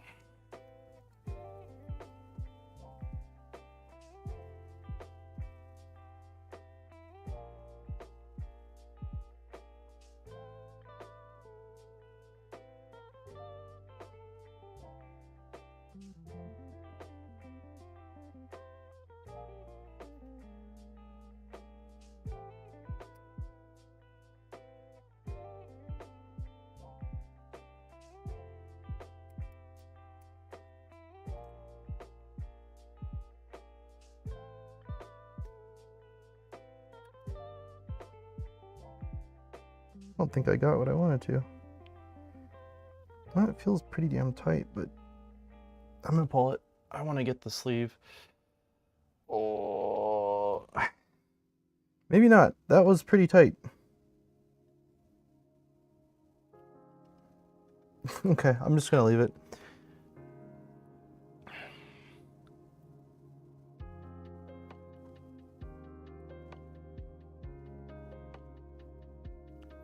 Okay.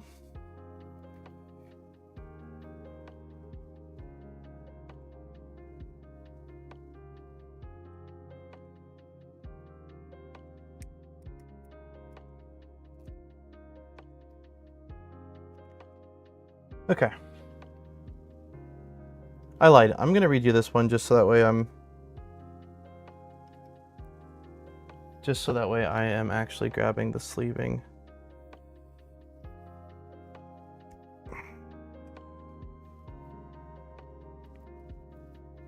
Cut this a hair bit shorter.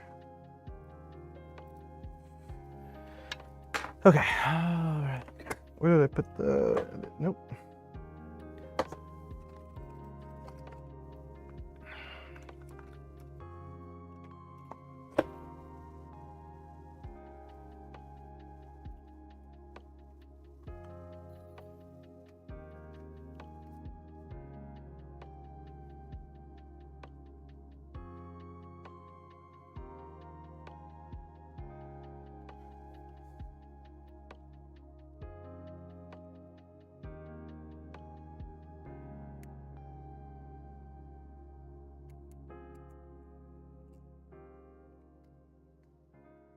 Okay, I like that a little better. All right, so we've got our board with our 24 volts. Now we need to get a 2-pin connector, and it looks like ground is towards the outside of the board. So if I have this in like that, right? Yeah. So we want ground on 24 volts on this side. Nope, that's ground. There we go. Okay.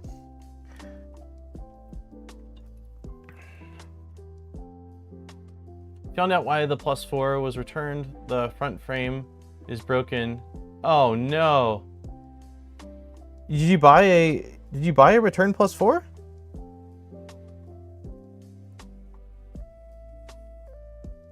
Okay, there we go. All right, so this looks fine. We've got ground towards the outside. So we're gonna plug this in. That's not gonna focus nicely, is it? Nope.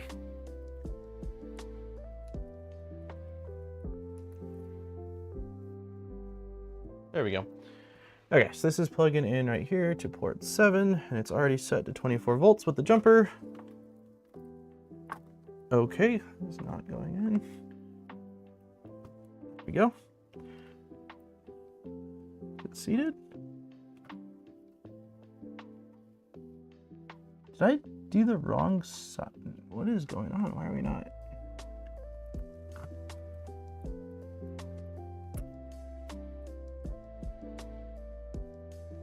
No, that looks fine. It doesn't feel like it's seated fully, but it must be. Okay, yeah, we're calling that good enough. It's in there. Okay, so the last thing is we need to connect a USB to our board. So I think, right? That's what the instructions say. Where?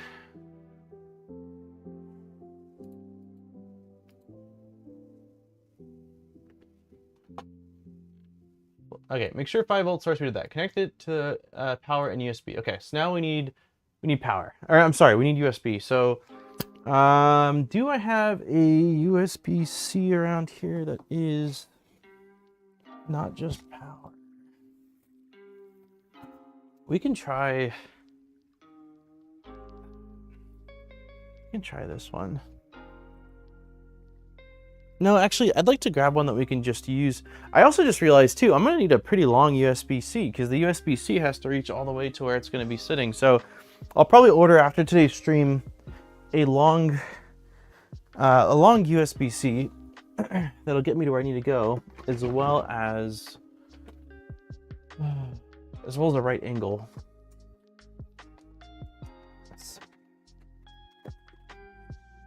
This is long-ish. It's probably not long enough, but it'll work for this.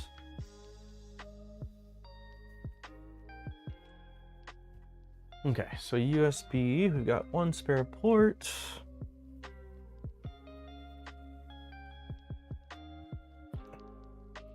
I also think I'm gonna have to end up swapping out this Pi, so what I'll probably do is once I get it all set up, back up my config and swap out, because I'm pretty sure this is a 3B, and if I remember correctly, I was having some issues. Yeah, RPI 3. So if I remember correctly, I was having some issues with whatever the error was. I think that Down Under said what it was last time. So USB. Okay, we are plugged in. So the next step is to plug our power into here. So let's do this. Power on our 2.4. Boom. Okay, we've got blue light, so we've got power. I'm gonna grab, because I'm gonna be sitting while I'm on the computer for a sec here, I'm gonna grab my stool.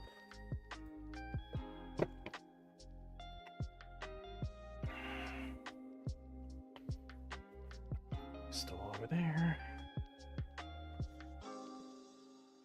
What is this box? Oh. Okay.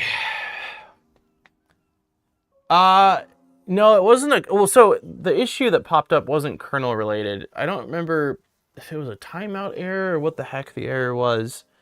I think you had said that there was something that could be fixed though by updating the system. That's right. So maybe I don't need to swap out the Pi. Maybe I'll just, you had mentioned just going through Raspberry Pi Imager instead of trying to update system from it. So that's probably what I'll try before I physically swap it out. Timer too close. Yeah, that's the error. Yep. What's that header on the What's the header on the Pi GPIO? I'm pretty sure it's power. Yeah, it's power. It's the power header from the Octopus. You're talking about this guy, right? That's power being fed in from Octopus somewhere. Okay, so let's see if the 2.4 shows up. It'll be fun trying to remember what I put the username and password as, because I've done some variations. Let's see, it should be 2.4, discard. You know what? I think that IP's all changed.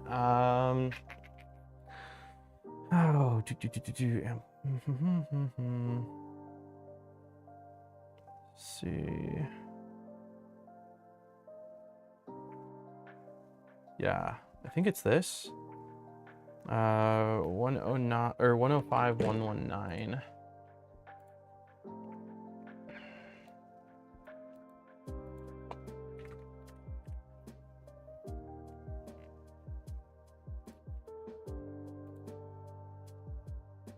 Sweet. Okay, so now let's try to SSH in command. I don't remember if it's let's try SSH modbot at 192.168. What did I just say it was? 105. Oh, here we go. 105.119.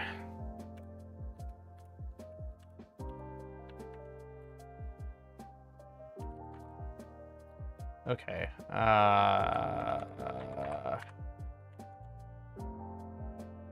That worked. I use the printer name, never have to remember an arbitrary number. Yeah, it's probably not a bad idea. Someone gave me crap a long time ago for just keeping defaults, and I'm like, so I changed it, but I've switched it up a few times. So some are like on just Pi and Raspberry, some are on what I've set. Okay. So now that we've got that, we are in the system. SSH in the Pi, go to Clipper. Okay, so we'll do cd Clipper, make clean, make menu config. Okay. On the AFC light,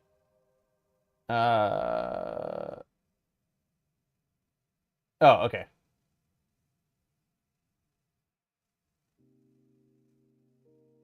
Okay, so let's do these settings first. So STM32 is correct. It's a STM32H723, H723. Bootloader offset, no bootloader. 25 megahertz. Communication on USB, that's correct. Cool, everything looks fine. So quit, yes. And then it says, then make. So we'll run make.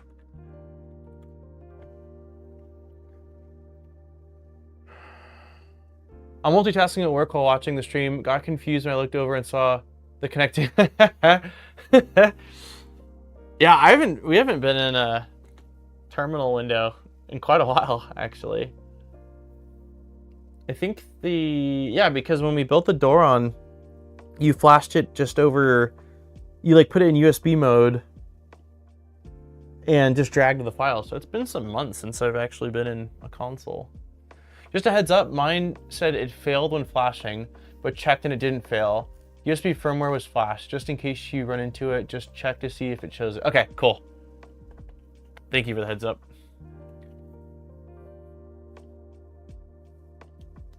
Get a sip of water here. Check which USB. I recall seeing a post where there's a couple of pin choices. Check which USB.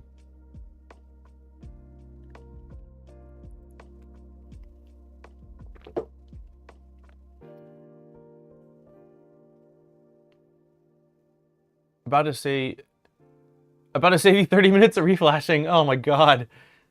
What's the command? Is it LS USB, no spaces? I can't remember. It's another thing I always just copy and paste, so I never remember. Okay, so let's quickly do the next thing it says though, which is on the AFC, hold the boot button. While holding it, press and release the reset button, then release boot. So let's do that really quickly here. Oh, it's in. Oh, there we go. Use LS USB. It's right in front of my face.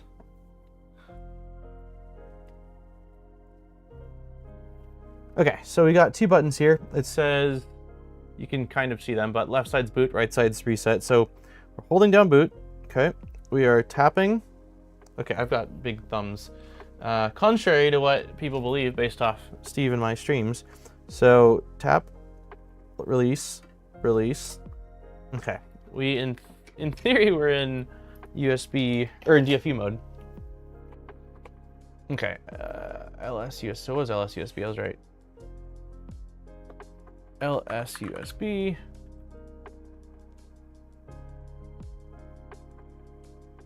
I don't see DFU mode. Oh, I do, right here. Here we go. Boss 001 device 008 STM or ST microelectronics in DFU mode, so that's fine. And then flash clipper using make flash device 0483. Do I have to change the ID? DF11. No, that looks, wait, 0483. No, that's right. That's right. I guess what John Under was saying that in some instances when you do LS USB, yours might be at a different ID. But if we look here, ID for mine is 0483:DF11, which mirrors what's up here. So we should be good to just take this. Okay, can't copy and paste, so that's fine. I'll have to do some typing. Nope, there we go. Okay, make flash, flash underscore device in all caps equals 0483:DF11.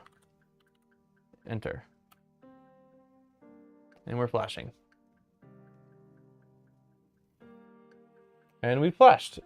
Cool, so now we're just gonna check our serial devices. So list ls/dev/serial /by-id /instructs.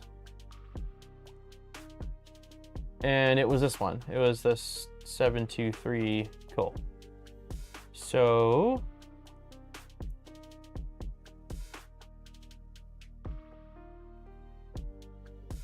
okay.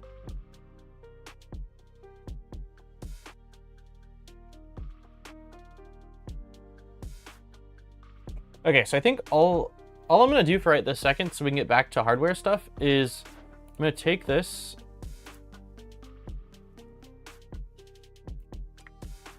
and I'm going to save it and uncomment it really quickly. Let's just go here and we'll just write MCU or BT, and we will, oh, that's used to being on my Mac. There we go. And we'll uncomment, or yeah, comment that. There we go.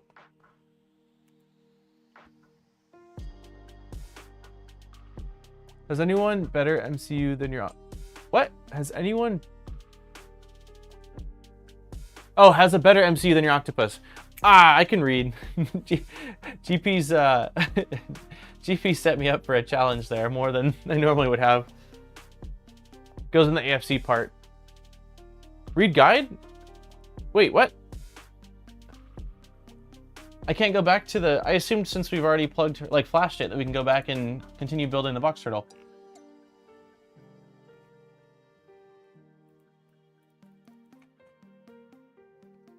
Oh, you mean it's not going to be because I have to install AFC Clipper. That's what you mean, right? But it's still fine, like, as a placeholder for now, because I haven't installed AFC Clipper yet. Gotcha. Okay. Yeah, we'll do firmware stuff more so. We will do firmware stuff more so once we get done with the rest of the hardware stuff. But my goal is to finish the hardware side of things. So we'll go ahead and flip off the power because we've already shut down. Unplug this. Move this out of the way. Table. Okay. Okay, so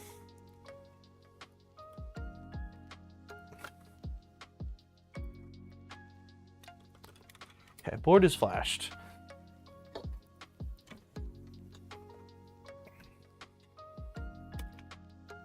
Should probably unplug. Nah, we'll leave all this stuff plugged in for now underneath. Okay, I'm gonna move my stool because I'm sure it would be a funny clip. Oop, but I really don't want to drop my 2.4 on stream as I trip over my stool. Okay, so let's just take this. Okay, for the handles. It's a little awkward how high up the handles are, but I do like having them.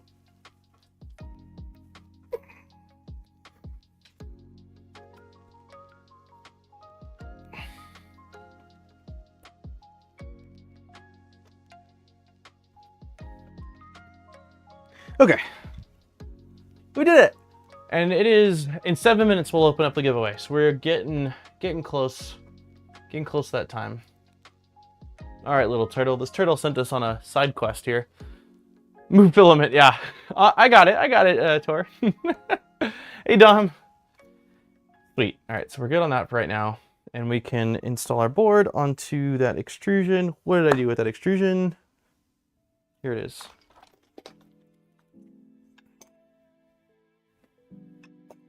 There we go. These are what, M310 socket heads. Let's see. Do I have autofocus? Yeah, I have autofocus off. There we go. What size is your 2.4? It's a 300. It is a 300. So not that, it's not that heavy. It's more awkward than anything. Like having the handles up high, like it just doesn't feel natural. And then I don't like grabbing it from the bottom because it's the skirts and they're just not, I mean, they're strong, but I don't like grabbing the skirts directly. So, okay, M310.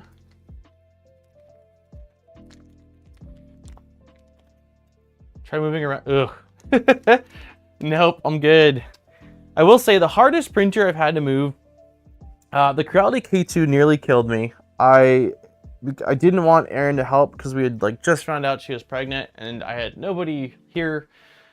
And so I had to move that from the ground onto my workbench, and that was absolutely brutal. And then the hardest thing I've had to move was the FL Sun S1. That thing is just incredibly awkward. It's super tall, and it's so heavy, and I got it. We brought it upstairs, and Aaron helped me with that. I could not. I strongly believe that there's no way I could have done it solo. So, yeah, compared to that, it's not so bad, but it's definitely still heavy.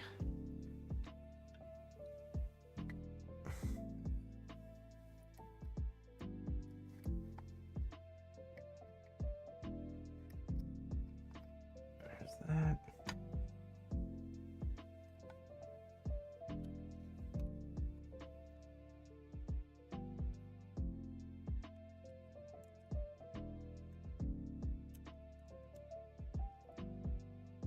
VZ330 isn't exactly easy to handle. Yeah, even the 235, it's really awkward moving the VZ butt. It's heavy, and I don't know how the 330's electronics are. I probably didn't want to tighten that fully because I imagine I'll probably have to slide it. Approximately 34 millimeters from the front edge of the extrusion. Okay, I'll just measure that. But the VZBot 235, all of the electronics are in the back, and the power supplies aren't flush up against it. They're actually like, I don't know how to describe that, but like, instead of being flush up against it, they're sideways. So you have that extra depth of that, and it's a beast to move for even the 235 for not being massive. Okay, so we're doing what, 34 mil approximately, it says, yeah.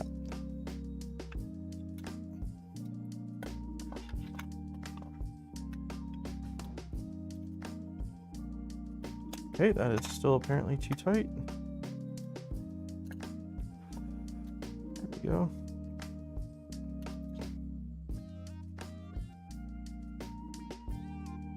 Okay, that's, I mean, it's not exact, but hopefully it's within range.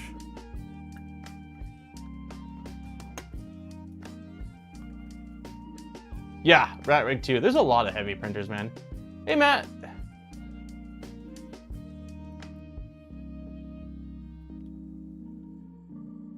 We need a read the...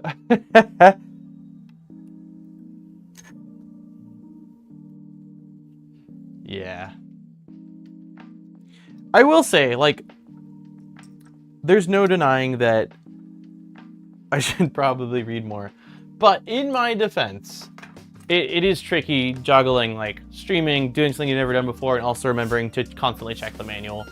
Matt, thank you for the gift of memberships, man. Cheers. That was easy. That's not what I meant to hit. Thank you, man. At least it isn't an orange storm. Oh, gosh. Yeah. No, thank you. They wanted to send me one. Like, they were going around and around, and I entertained it for all but 60 seconds. And I thought about it. I'm like, no, I don't need to print anything. Like, it's just too much. And I was like, you know, even if I got it and like afterwards was like, oh, I'll just donate it somewhere locally. I have a Corolla. I am not moving that thing anywhere. So identify the spool with the name or with the lane L4. Okay, so we're facing this direction. We're looking for one that says L4. I don't see. Oh, I'm blind. There we go. 4. Cool. And then we're gonna go ahead and match up. This is 2, so you go here. I think that all these were the same size, but that's 3. Let me zoom out a little bit. There we go. This is 4. Okay, cool. So 4. We got that slotted into the lane as shown. There are tabs protruding from the front of the spooler that slot into the extrusion. Insert these and then rock the spooler into the tray. Okay, so I'm assuming that this is going inside of the hole. And it says, wait, what is going into the extrusion? Not this guy. Is it this guy that's going into the extrusion? That doesn't make sense to me. No, I did something wrong. cannot be that part. That's the moving arm.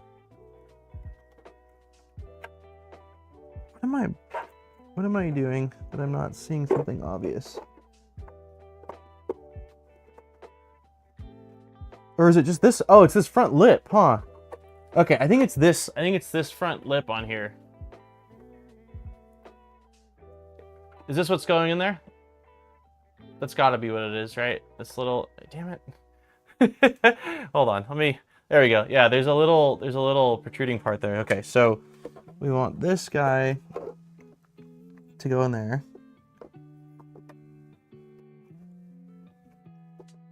I think,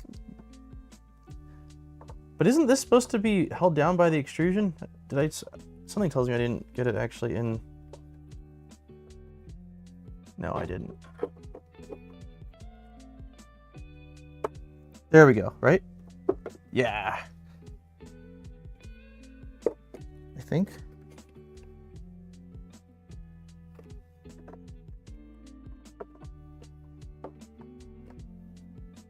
I think that's right. The wheels are turning. It feels relatively flush, and I assume that it'll pull the rest of the distance once we bolted in from the bottom. A really OG vibe. I'm hoping the Tic Tac can go crazy fast. That's the goal. I mean, we're putting a Rapido high flow on it. So it's gonna be nuts. Orange Storm was an exercise in dumping something to market and praying users would fix it. That looks correct, but out of focus. Oh. It seems like that's right. Like, this isn't pivoting anymore. I can still move this. Wheels are spinning freely.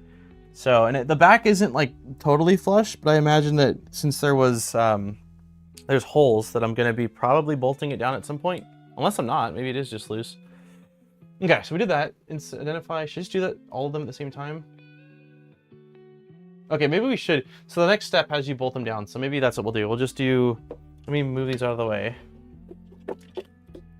My concern is that if I flip it over with all of them, maybe they'll fall out. So we should just flip back and forth. But maybe I'm wrong. Okay, so we're flipping this over.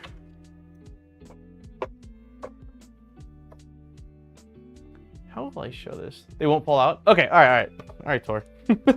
All right, Tor. I know, I'm a tough sell. Yeah, it didn't fall out when I flipped it over, so it seems like you are correct. This is gonna be number 3, I hope. Yep, so we'll shove this down here.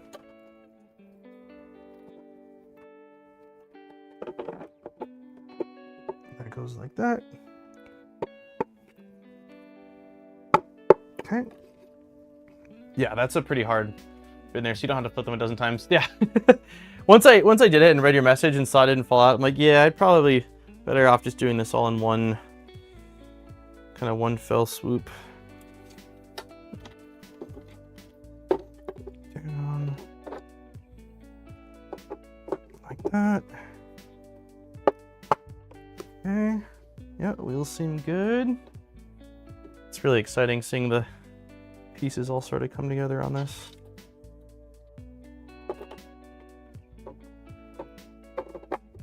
Go. Oh baby. Someone needs to remix it to a dual 1515 extrusion. No, baby turtle. That'd be fun, a baby turtle. Yeah, it's looking like just having these in now, I'm like, all right, it's starting to, that's how I felt when we did the frame the other day, but now I'm really starting to see it come to life.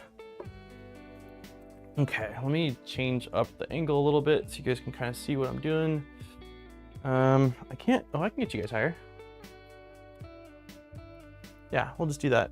I'm probably gonna turn off autofocus for this because every time I put my hand in the front to install a screw, it's gonna freak out. Okay, so just 2 M3/8s for each of them. Could be a decent, oh, also time, yeah, it's 2:04. Let me open up the giveaway really quick, everyone. Send, shorten link, copy. And this is for a spool of Polymaker filament anywhere in the globe. It'll leave it open for about half an hour like we normally do. I haven't checked to see how many people we got here. Nice, 189 people. Thank you all for being here. If you have not hit the like button, please do. Definitely helps. I think it helps. I don't know. I don't know if it helps. I have no actual proof that it helped, but it's appreciated. Appreciated nonetheless. Now, these are M310s. These are M36s. I know I have a big bag of M38s somewhere. M316s. There we are. M38s. Do you have 1 or 2 wires for the light at the right side? You need 2. Do you have 1 or 2 wires for the light at the right side? There's 2. So each of these have 3 wires. So you have 2 wires, 2 wires, limit switch, 2 wires, limit switch, 2 wires, limit switch, 2 wires, limit switch. So it looks like the same on all of them. I'm also gonna, since the music stopped, put on our a little more hi-fi. Nope, that's not the right one. I did that last week. There's an adapter cable. Plug that adapter first, then wire in the LEDs. There's an adapter cable. This guy? Just one of them? Did you say earlier what you did to fix the heat sets on the rollers? Might have missed it. Yeah. So I ended up reprinting them all because I was trying to salvage them last week, and I felt like it was better to not attempt to salvage them based off of what I was seeing in front of me than potentially salvage them and then run into errors later. So what I did was I reprinted all those wheels, and then let's just pretend that this is the shaft that's going through it. I put the wheels onto the metal shaft and then inserted the heat inserts using the press, and I was able to basically bottom them out because I had this, which is what they were going to be tightening up against. So I did that for all of them. I just placed on the wheel, heat insert, turned, heat insert, off. Insert the wheel, heat insert, turn, heat insert, off. And that allowed me to know, like, you know, that I was going far enough to be all the way in, but not too far that I was popping through. So that's what I ended up doing. Okay, so just so I'm clear about this adapter cable that I just set down somewhere. Where the hell what did I do with it? Here it is. I've got one of these. So, oh, are these all plugging into each other? Like they're just sort of, one of them's going in here and then the rest of them just sort of hop over to each other? Is that what it is? Get it. I think some of was saying about pinning them might be wrong. Oh no, it worked. I mean, it seems like it's working fine. Ever get a responses to the country field on your form? Odd responses. Not that I don't usually look at the country field unless, like, I mean, the winter I always check because I highlight that, you know, that row or whatever, but not anything weird. No, it's usually US or Canada or Australia or Mexico or somewhere else. Okay. Okay, adapter cable. Does it matter which side should this adapter cable be going on? Based off this facing me, left side or right side? That's the only thing I need to know, and then I can daisy chain. Hey, Evo! Right side, okay. This side.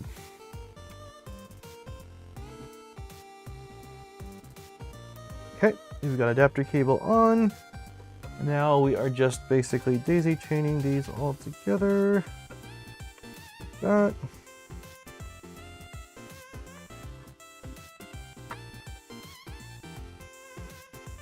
Like that. And the last one, since obviously there's nothing to daisy chain to, it just stays open. Oh, you know what? It's probably like that in case you get the extra LEDs, huh? Like if you do the side LEDs, you would just tap into this. That's a guess, but that makes sense to me.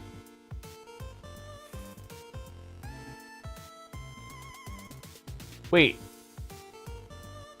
Yeah, I did this right? My right, it's left? Yep, yeah, we're good. Hey, Neek! Okay, so now I'm just gonna put 2 screws in each of these to secure them.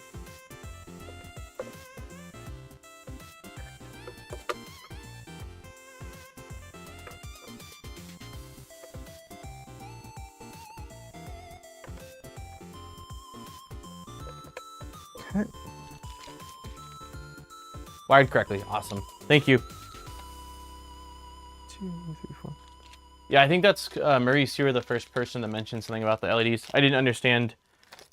The assignment was unclear, but I thank you for mentioning something. I think they did that way just so that they are all the same for LDO. Oh, okay. That makes sense too. Because if they had one that was... That makes a lot of sense. If they had one that didn't have that, and you put it in a different spot, you'd be... Your daisy chaining would be screwed. You'd have to take it out and move it around. But since they all have that, it just... It makes it where it doesn't matter which... It doesn't matter which one is on which slot because they can all chain. That makes a lot of sense. Thanks for reminding me to order more heat inserts. Nice. Yeah, no problem. I just ordered a bunch actually. For the Tic Tac build, I was realizing that I was getting kind of low on the Voron ones, so I think I ordered at least a few hundred. They're really good to have, and so many other builds and projects use the same standard. I don't know if they're 5x4, but the same standard size heat inserts, so it's good to have. You taking off nice? Falling asleep lurking, time for me to go.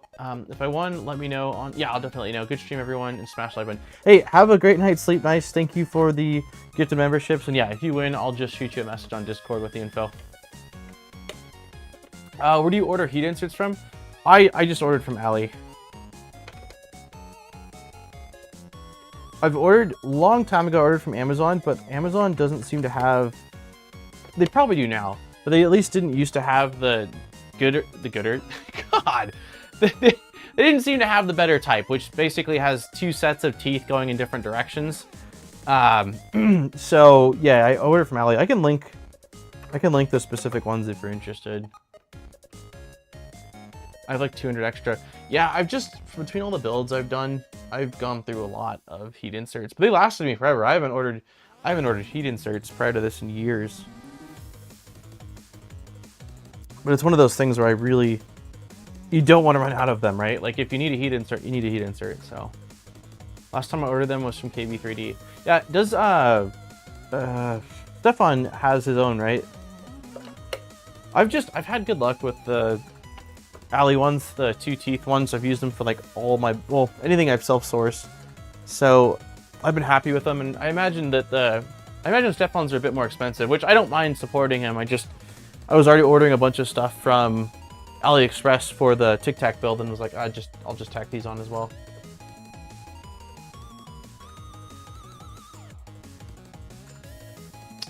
Wait, what?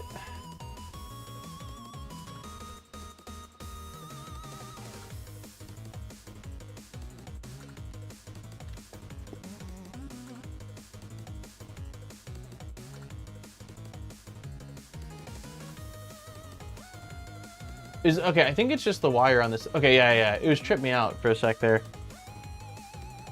Are these all the same length? No, they're all different length. Or wait, where's the rest of them?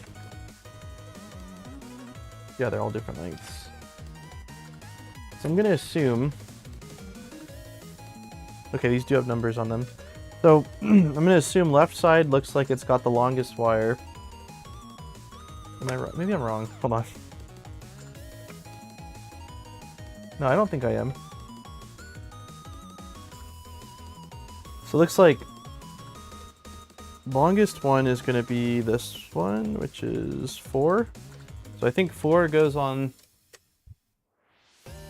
Install the prep lane for lane 4. Yeah, okay. So it looks like 4, and then just follow it across. So we'll start with 4. And we need more M38s, which should have probably out still somewhere. Yep, M38s. I've gotten the gooder ones. Thanks, Deanna. Is AliExpress back to shipping to the US? I've never had issues with AliExpress shipping to the US. From what I remember, I don't know. I think I saw someone say something online about an issue, but I don't know if it was not true or if it was just a really temporary thing. Most of the stuff is only available from Ali on this side of the equator. Why do I feel like I'm playing R-Type? You are playing R-Type. R-Type's the... No, I'm thinking of F-Zero, actually. I need an extra 12 euros for discount. Now Oh, nice. You sell brand heatsets on Amazon or the good God. Thanks, guys. Ellie never stopped. Yeah, I didn't think they ever stopped. I saw someone mention something about it, and I don't believe it actually ever happened. I want to say it was probably related to some of the tariff stuff, maybe? But yeah, nothing ever happened. I think I saw some slight panic on Twitter, and it just, nothing happened, so.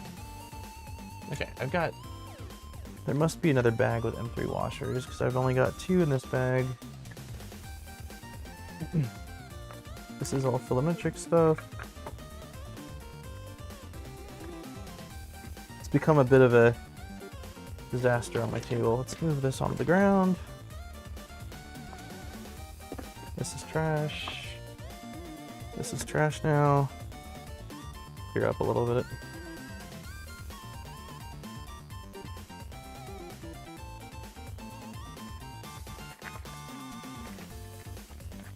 Surely there's a bag of some of the spares, maybe. Let's see. Did you print a seal? I have not printed a seal yet, but it's because we've been working on this and we haven't actually printed. Is this it? Nope. It's gotta be some spare. There we go. Alright, well with the 2 I have and with the 2 spares we have enough. There's probably more. I'm sure there's a bag. Oh, I'm a goofball. There was 4 in this bag. Okay, install the prep switch for lane 4 with the M3 secured in place where the switch is collapsed without forcing the trigger on the spool forward. Ah. Okay. So it wants it to be compressed without forcing it forward. It'll probably be easier for me to show this when we're not on the first bay. There's a bag, and don't call me Shirley. Super Bowl seal commercial was so funny. Oh, seal! Yeah, it was actually seal. That one was trippy. That one I did see.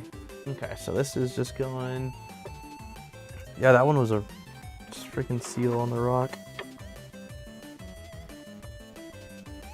That was probably one of the only commercials from the Super Bowl that had me, like, actually giggling out loud. Okay, so based off what I just read, it seems like we want this to be compressed, but not move that arm. So this is compressed. I'll show you guys on the next one, just because the camera angle is tough on this, but yeah, that seems to work.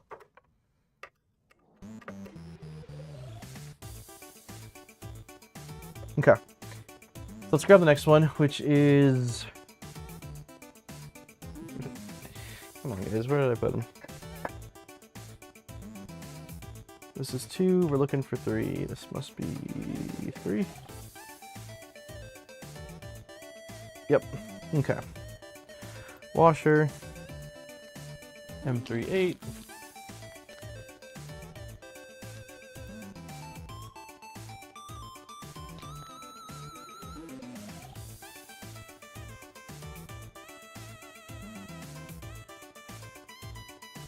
Wasn't it the post office? I don't know. There's been so much stuff happening that it's hard to keep up with.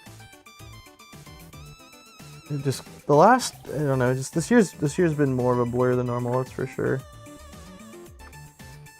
Okay, so let me get this one in place and I'll kind of show you what I'm actually doing here.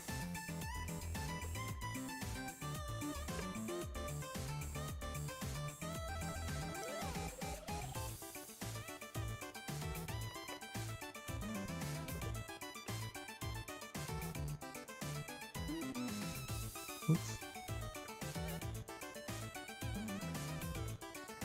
Okay, so let's see if I can bring you guys in really close. There we go. Let me see if I move this out of the way. Okay, so this switch is up against this lever arm right here, right? So when I move it, it's no longer pressed, and now when I release it, I can hear it clicking in, it's pressing. But it says you want it close enough to force this to be engaged, but not so far forward that this is being pressed. Like this, if I were to loosen this, this would not shift at all because I'm only putting enough pressure. Like I've only slid this up forward enough so that it's engaged, but not so far forward that this is like sticking out a little bit further, if that makes sense. So hopefully that makes sense. But so switch is engaged, not pressing on that, switch is not engaged. Hopefully that made some level of sense. But that seems to be what it's saying it wants.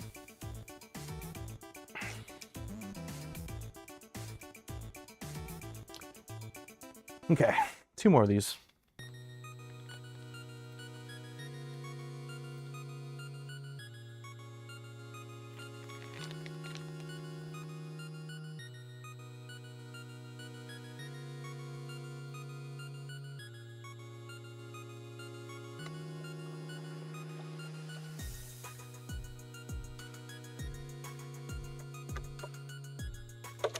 Okay.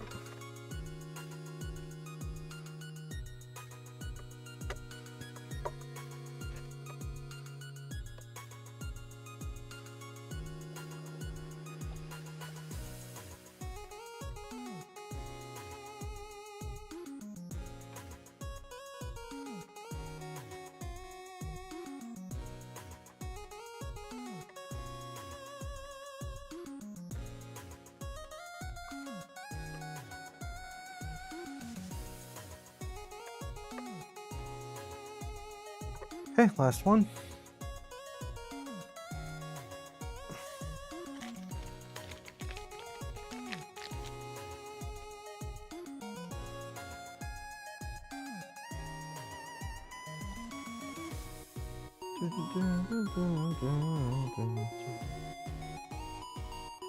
And I'd say we'll do another like 13 minutes or so before the giveaway drawing, just because I was a few minutes behind.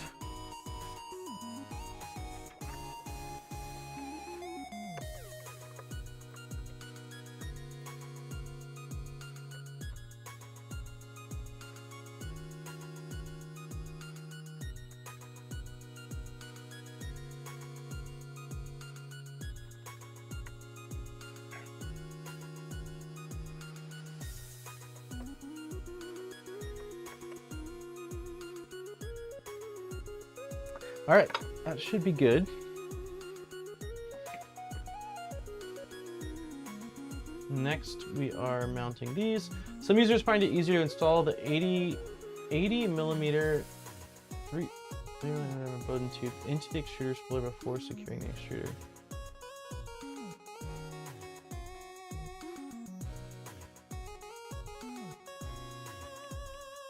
Gotcha, so it's saying easier to install it into here, because this is the spooler. Let's see. So here is Bowden tubing. This is our little jig. Hey Mark, looking sweet. Yeah, it is really like, I mean, pretty much everything is, you know, built, all the sub-assemblies. Now we're just kind of putting the final, all of it onto the main frame. So I'm gonna assume this is probably 80 millimeters. Sure is. Okay, so this jig is in the, yep, you can't see that. This jig is in the repo, and so the farthest point is going to be 80 millimeters. So I'm gonna assume we're cutting 4 of these. So let's go ahead and do that really quickly. Check motor, sensor cable on the extruder before you install them. Motor, sensor cable. You mean like for to match the lane numbers up, right?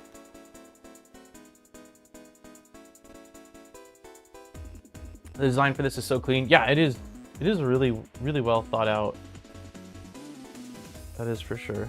Okay, so we are going to, yep, basically just shove this in here.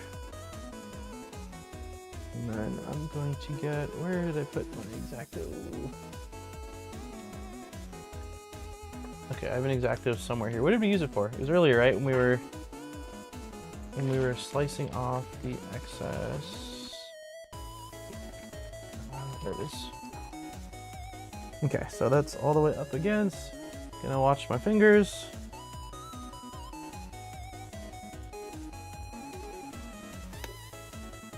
Okay, one down.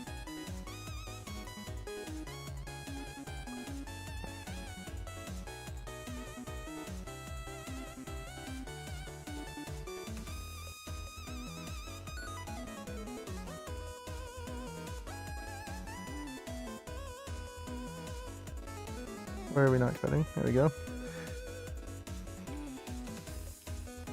My bitch check is the same. No kidding? Did you go, is it the same filament though? Did you go with LDO ABS? Or did you go something else? I've never used this color scheme for any builds before, and yeah, I was kind of going for, I normally just do black for my primary and then a different color for the accent, but I was like, I kind of want to do something different this time. Slice, not chop.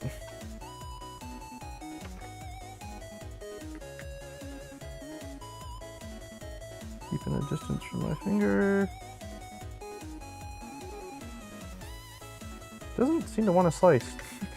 I tried sliding it that time and it didn't really do it, so I don't know.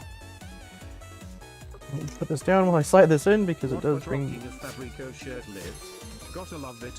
Heart, fire, just for that. Here's a special treat for all viewers, 5% off any order until midnight with modbut5 at checkout. Fabrico!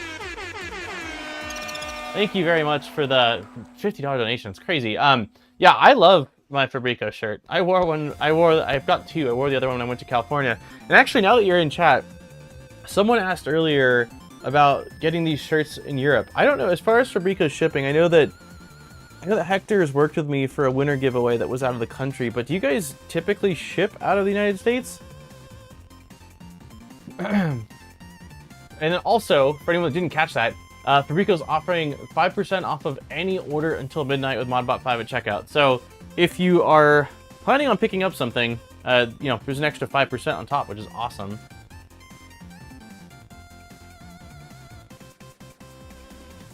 Thanks for doing this, it made my day. What, the t-shirt? Dude, I rock my Fabrico shirt a lot, man. Just drop the knife. Yeah, thank you, Fabrico. I appreciate the support, man. But yeah, if you need to pick up anything, definitely take advantage of an extra 5%. That's awesome. There we go. Okay, these are cut. Talk Hector into adding shirts and hats to the store. Dude, I feel like a lot of people really like swag, and I like the main brand I'll wear, I guess, outside of 3D printing stuff is O'Neill. I like O'Neill a lot. And there's a couple like Ruka and like, I guess they're kind of like surf skate brands. But other than that, like I really like rocking if it's like a creator or a company that I like. So these Fabrico, I mean, I'll show it off. I wear it all the time, but they're really, really comfortable. Like the print's nice. It's got, if it does the same style, it's got the logo on the back. And I'm fairly tall. I'm like bred at 6 foot.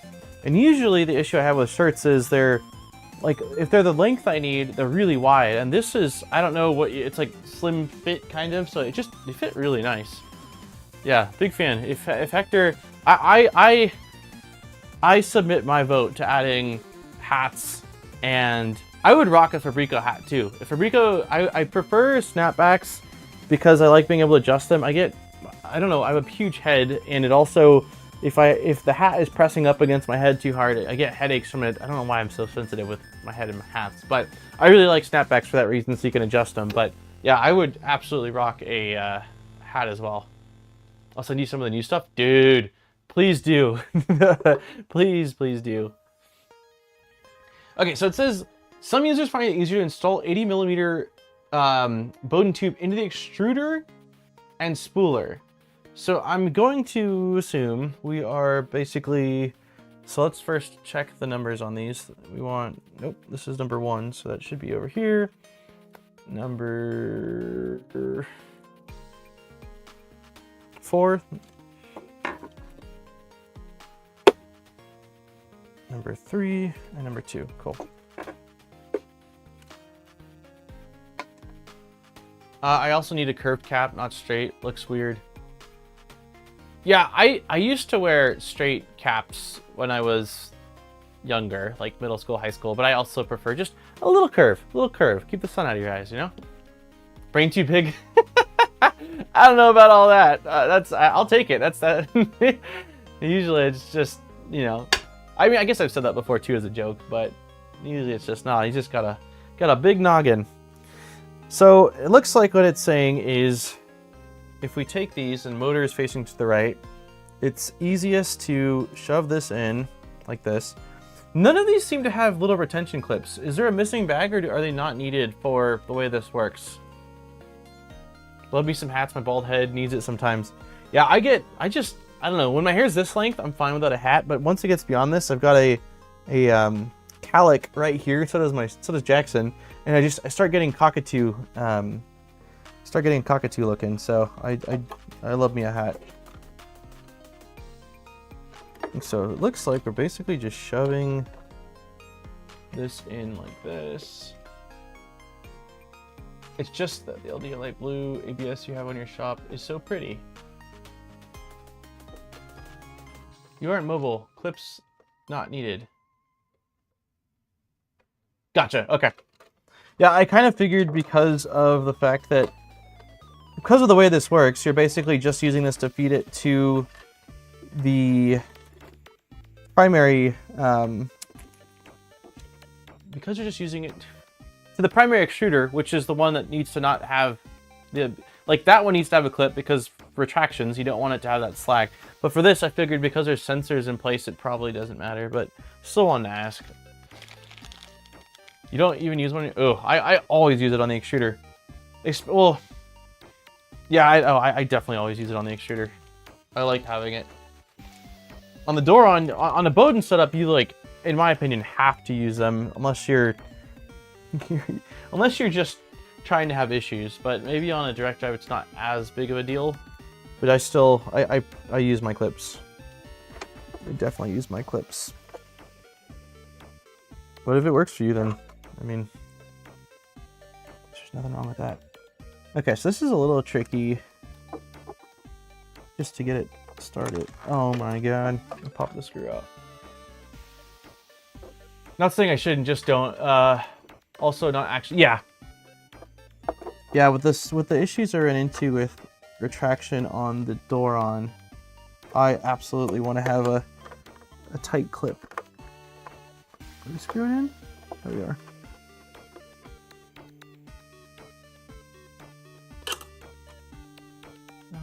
Where's my... Nope.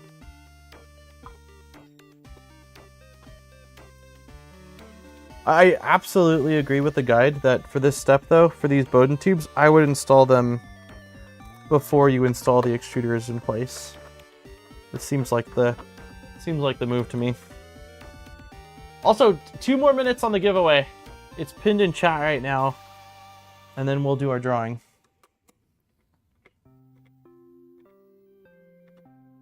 I am so excited to get this thing like moving and printing. It's gonna be really cool. Okay, so this is going like that. This one doesn't matter right now. You're going like that. Motor on this side. Cool. Slide all that to the side. Slide you like that.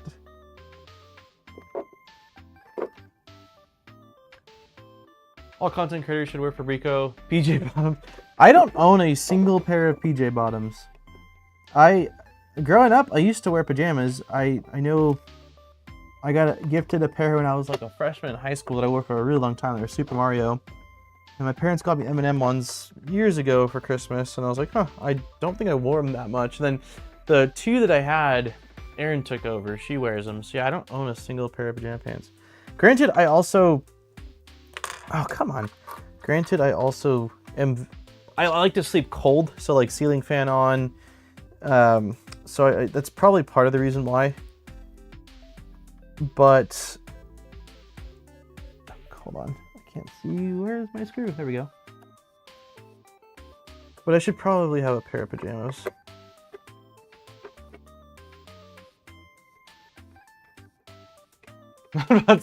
No, I don't like to sleep.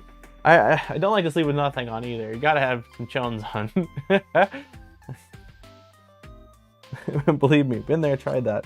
Not for me. But if that's your thing, more power to you. I'm not here to shame your sleeping. Oh my god, I did the motor wrong. Ah, that's what I get for being distracted. No, it's not intentional. Thank you, Polar. They do it.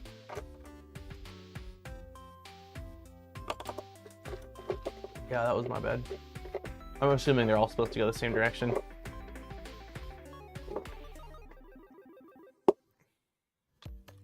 Because I was yapping and talking about pajamas. There we go.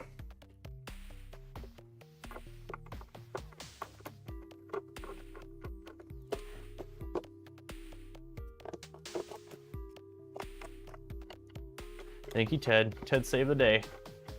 I did it once, woke up with a... Oh my god. Modbot After Dark, literally.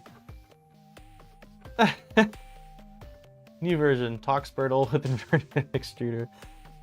Yeah, I think when I grabbed the motor, I had it in the right orientation, but at some point I flipped it, didn't realize it, so.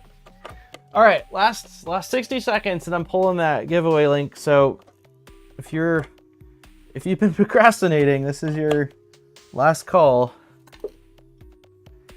I'll pull it in 60 seconds, then give you another 60 to fill it out. Oh, let me change the camera, it's a weird angle. And get some water.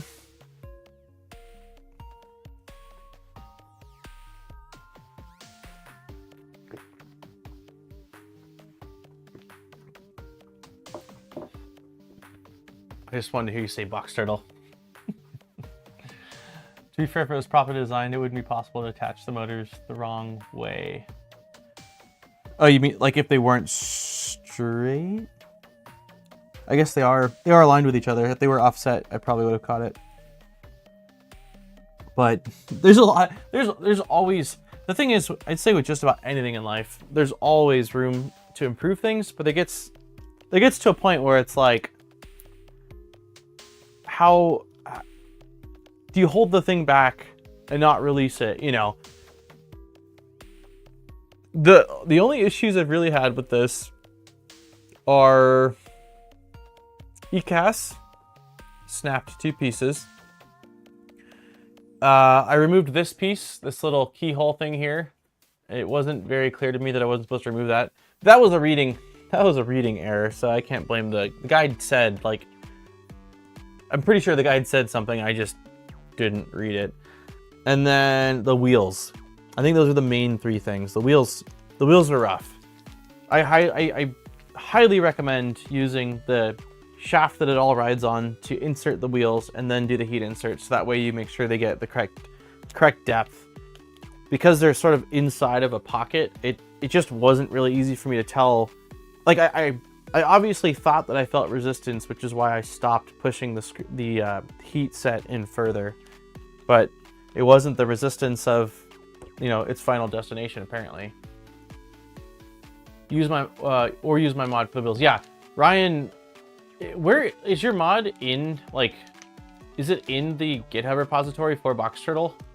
Or no? It'd be cool if they had a, like how Voron has, community mods. But yeah, Ryan remixed the wheels, so instead of using heat inserts, they use square nuts. So then you don't have to worry about the depth of them, you just slide the square nut in. But you have to source square nuts, that's the only thing. Okay, cool, under user mods.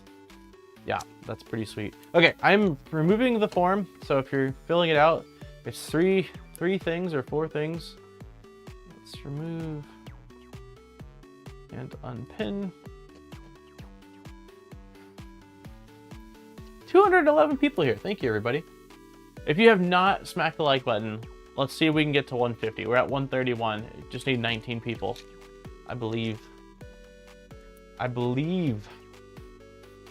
Okay, so we've got 148 entries, which means I do have to download it really quickly.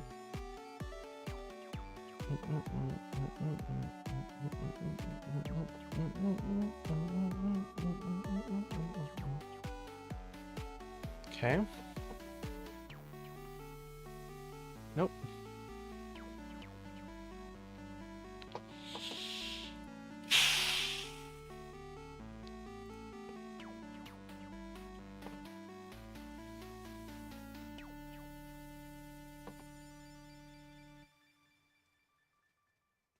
It is taking its sweet time to upload a very small form.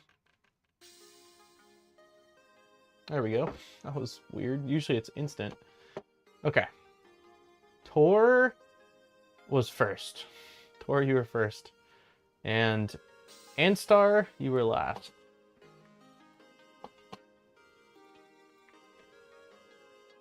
Cool.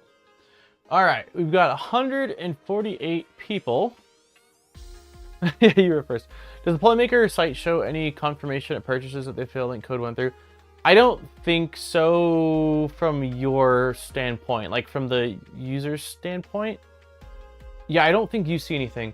The only place I could think that maybe you would see it is if you get your confirmation email and you scroll, like I know when I've used, because they gave us last year and the year before, like a gift card to use for projects and stuff. And I know that the only place I could see that was if I went to the email I received and scrolled down to like the very bottom where purchase info was, it had the gift card info, but I have no idea whether it does that for the affiliate code.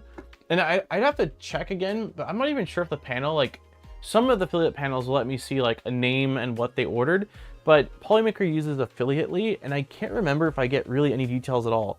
The details I might get are like how many clicks per day, how many conversions, the total amount, and then like the earning, but I don't know that I get any other details as far as being able to tell, you know, who did it or not, or who used the affiliate link and purchased what. Okay, let's see. Okay, we're gonna do 6 shuffles. We'll do 6 shuffles. Jose spammed it. So Jose, next week we're not doing 6 shuffles, okay? We'll do 6 this week.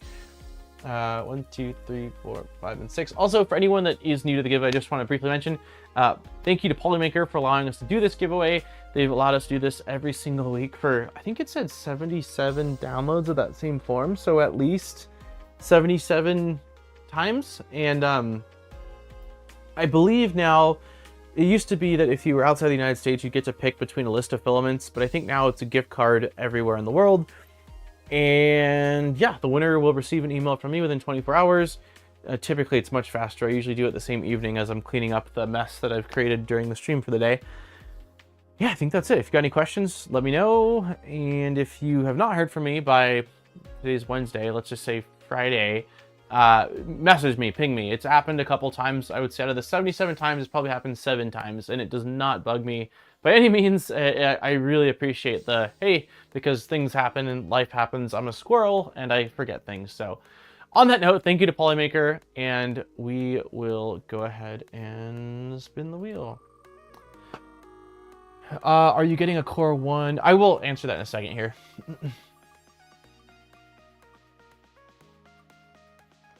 BBs did am I wrong, or did you just win a couple weeks ago, BBs? Congratulations. It blows my mind. Like, there's 148 people. I understand that the odds of winning are not bad. Like 100, like 1 entry out of 148 is really good compared to a lot of things you'll enter into in life. But it still trips me out how I see, like, I probably 10 people that I've seen win a few times.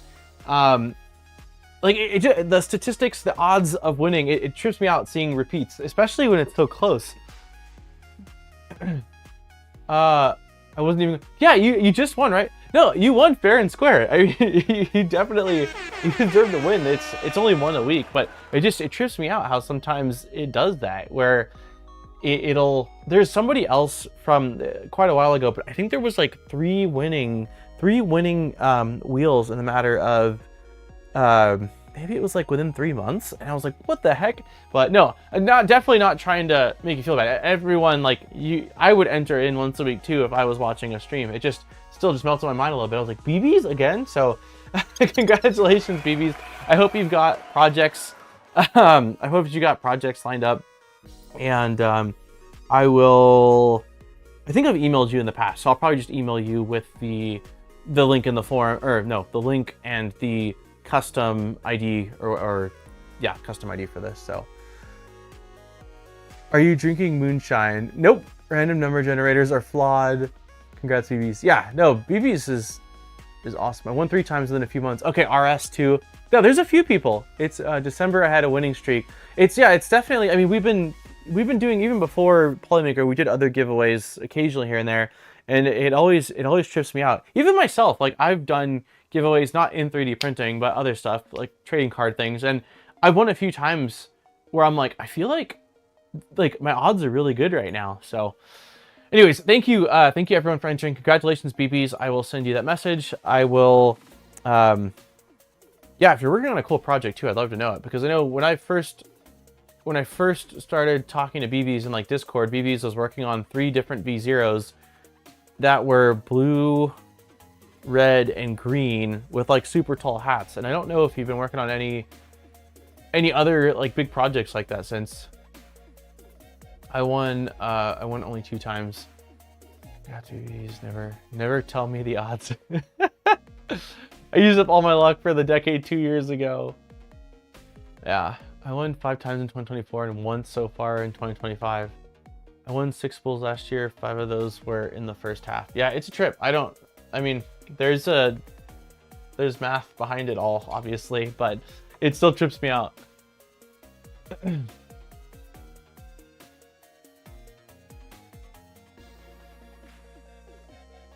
Yeah, are you working, BBs, are you working on any big projects right now? I have 4. Holy crap. Okay. Yeah, I remember, because I think I was working on my 2nd one when you were working on your 3rd one. And then I have a 3rd one. Now you're working on your 5th.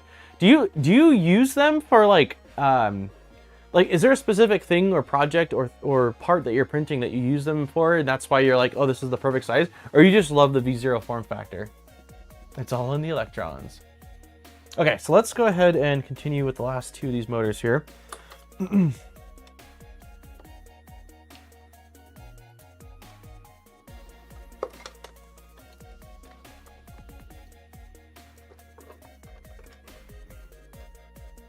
Motor is on the right side. I actually think because I was having such a hard time, well, I mean, not that hard of a time, but I was having some difficulty aligning this front screw, that it's probably better to seat the screw before I have this fully down in place. Oh, so you're getting a Core 1. Yes. So I have no idea if I'm getting a Core 1. I would say as of right now, there's about a 20% chance I'm getting a Core 1. Nobody reached out to me saying, hey, do you want to review a Core 1? I have a contact at Prusa from like the Mark IV build. And so because I had so many people, because I had a lot of people in stream initially when it was announced saying like, hey, I really hope you get one so you can make a video on it and, you know, all that. I did end up reaching out, which I haven't done in quite a while, to a company and said just, hey, you know, I've had requests for testing this out. I think it seems like a really interesting machine. So, you know, if there's interest, I'd like to, you know, at least put my name on the list as far as saying that, hey, I'm interested in testing one of these out. And I was basically told by my contact that they're not the person that decides who gets a machine and who doesn't, but they, you know, put my name in a hat. I mean, I didn't think these, I'm I don't know if it's exactly what they said, but something along the lines of like, we'll put your name in the hat. But I feel like a lot of people have got a Core 1 based off of just videos and reviews, so I don't know, but I could potentially reach out again, but I have not been told I'm getting one, so at this point I do not believe I'm getting one. I would be cool with that. Like, I have the Mark IV, and there is not a Mark IV to Core 1 conversion. Apparently you have to go Mark IV's to Core 1 conversion, which is odd to me because I don't remember all the differences, but I thought they were basically like a bigger fan, a high flow nozzle, and something with the electronics. I think it was like some kind of small board, but I couldn't, to me, I don't understand like why you wouldn't be able to just upgrade from the Mark IV to the Core 1 and just buy the new fan and stuff like that. So I don't really know. But yeah, that's what I would ideally like to do, because I don't need a Core 1 on a Mark IV. And I've still got the MMU3 on there, or MMU3S, or whatever the variant is that we built. And I plan on doing a full video on that soon. And I like the MMU3 system, but I heavily dislike the lack of a spool management. And part of that's, I believe, just attributed to a bed slinger doesn't have a box to put the thing on. But somebody else has created a really cool, almost AMS looking setup for the Core 1 that, funny enough, pinged me today about it, saying, hey, like, if I send you the kit for this, would you build one for your Core 1? And I was like, I'd love to, I just don't have a Core 1. So yeah, I would I don't need both, so I would be totally cool with a conversion kit, and ideally that's probably what I would prefer. V0 is so much simpler than other ones that just work and less to go wrong. Yeah, they're really solid. Just a hobby and great little printer. Yeah, I mean, I agree. I like the V0 a lot. I've decided, you know, self-sourced, built the LDO, built the sideboard only because I really enjoy the printer as well. I just wasn't sure because, well, I was just curious. I don't know. Take a mental note. Next time I win a spool on your stream, it will be donated to Deanna. Okay. All right. I've got it noted down. Your odds have increased, Deanna. Your odds have increased. Oh, you know what? We didn't do the Bowden tube on the last one, so let's do that. Show the Bowden tube in here. Show the Bowden tube in here.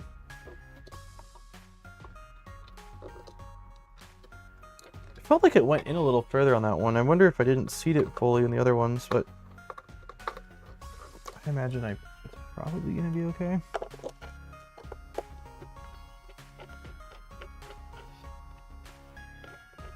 I get purchase reasons for Core 1, but not a I get purchase reasons for Core 1, but not a consumer's reasons. You mean like why to buy it over another machine?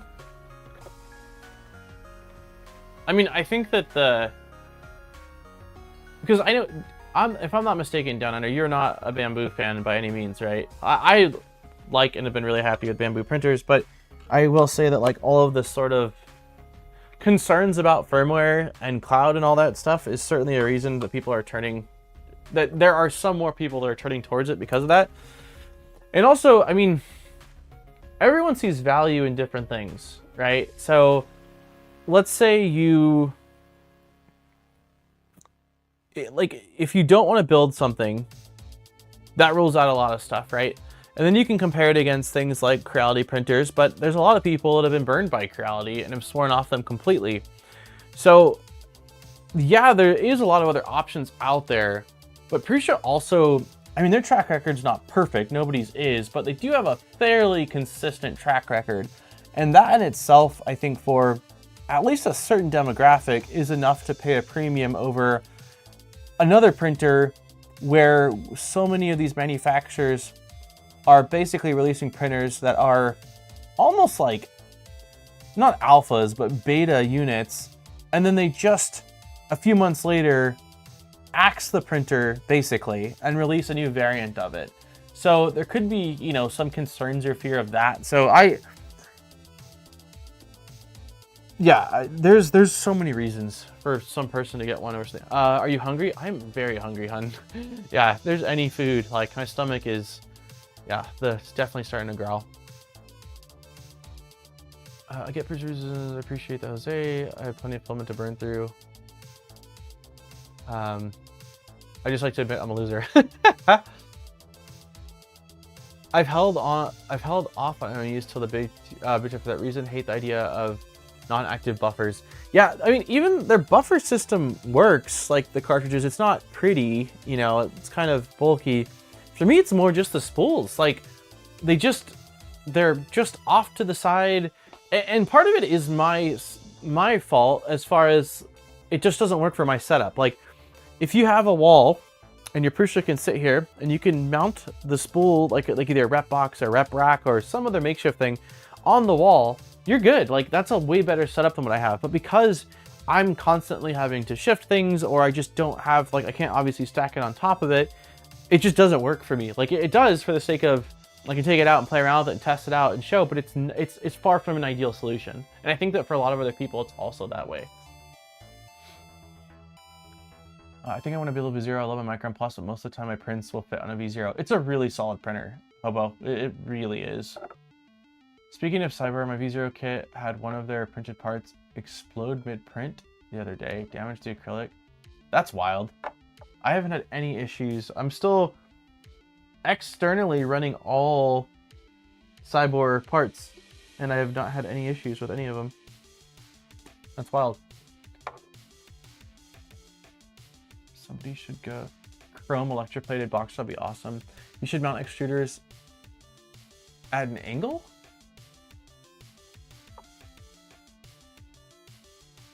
Wait, but you can't mount them at an angle. There's no... You're saying these should be mounted at an angle? Chicken sounds good. The core one is nearly a clone of a very bad Chinese printer, but uses Prusa bomb to get people's cash for tiny upgrades. What Chinese printer? I don't know what printer you're talking about.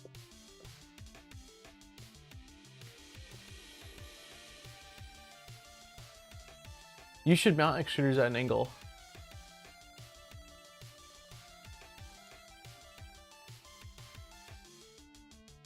But I'm trying to understand, how is that, how... Oh! Gotcha, because when we installed... Okay, when we installed the heat inserts, it showed for the I don't know if it was the hardware, non-hardware version, the version we had just two, but you're saying, like, these ones to the right should be at an angle. Gotcha. So basically, these two facing that direction, these two facing that direction. I mean, we can do that. It'll only take a minute or two.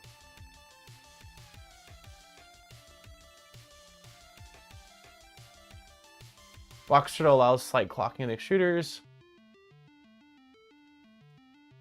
I felt dirty doing it, but I have recommended a colleague buy a bamboo. It was the right choice for them. They give you enough heat insert to fill the other holes. It's fine. You don't have to. Yes. Just to straighten the route between collets. Yeah, I'm gonna quickly do it. Sorry, everyone. I know like that backtracks like quite a bit here, but I do like the idea of them going more towards it. Well, the reason I didn't do it was I mean, I don't know if the instructions have changed, but if you go back to the stream when we were doing it, it didn't show, like it just showed those two for the version we had. So I'm just going to, basically I'll just do one at a time. I'm gonna grab, pull this. Holy crap, there we go.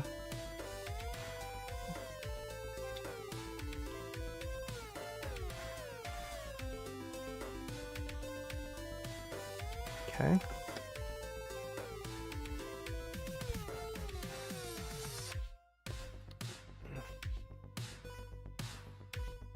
Okay, I'm using the official little heat insert piece here. Okay, it's warming up.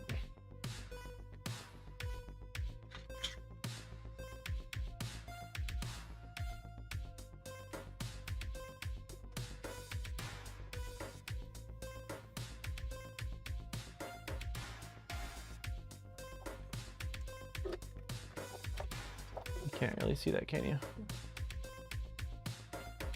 I'm gonna just show the first one, then after that I'll zoom out. So for this one, you've got 3 different heat insert slots, basically. So we went with a center on all of them, because that's what I saw in the initial picture. But for, like, we want the 2 on this side to shift to the left and this side to shift to the right, just so that way there's less strain on the tube and the filament has a more direct path.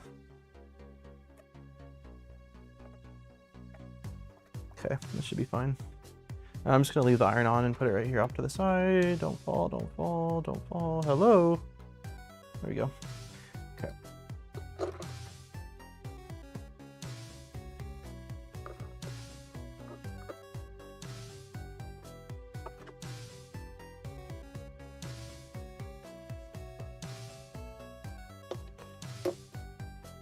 we go. I could see, I mean, it's not a huge turn, so I could see it also not being necessary at all, but we're here and I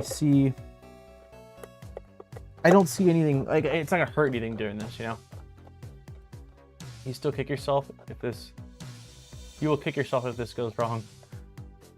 What, the build? Oh my god, you're talking about the heat inserts? Are you talking about the heat inserts? If you are, then yes, I will absolutely do that.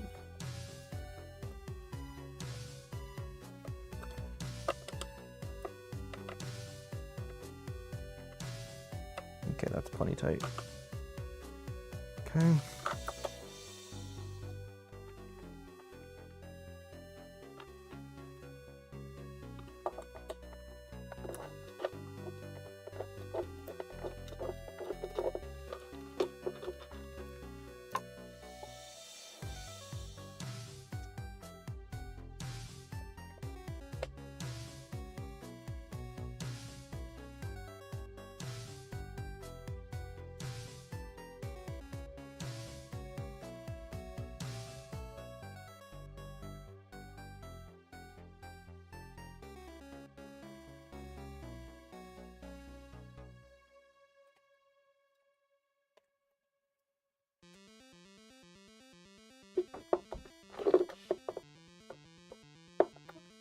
Definitely melted that piece a little bit. That's okay.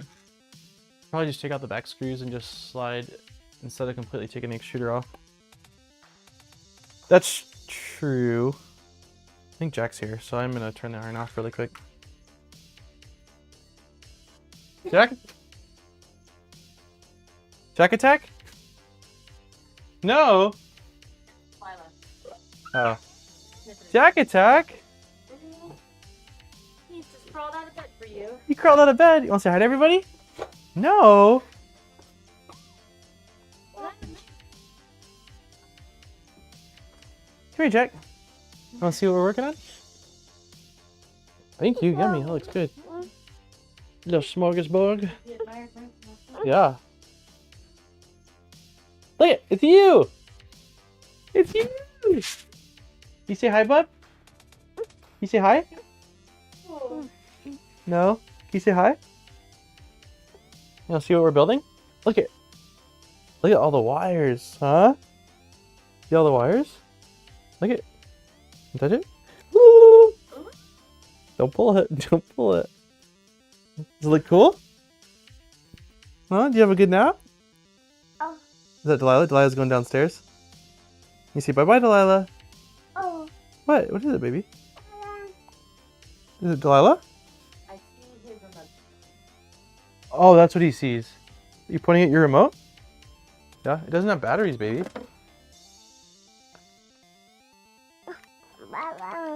It needs batteries, huh? Batteries, huh? Yeah, I'll have to change that. This is a really noisy one. No off switch. You had a nice nap, though? Did you eat some food? Dude, so he had a bowl of fruit. He had 2 whole bananas and 2 bowls of cereal. Dang!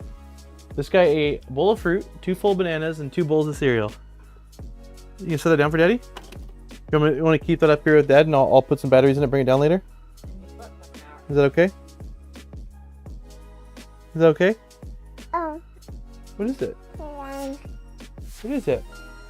Jack, nice shirt, dude. Lisa likes your shirt. Oh. The Modbot sign? Yeah? It's not lit up right now, though, huh? You can hang out with Mommy for a little bit. Dad's gonna stream for a little bit longer. We've been about 3 hours, so I'm gonna at least get these extruders done and see what the next little spot looks like, okay? Then I'll come downstairs for a little while, alright? Okay. Sound good? Yes. You still waking up, Bubby? Yes. Huh? You still waking up?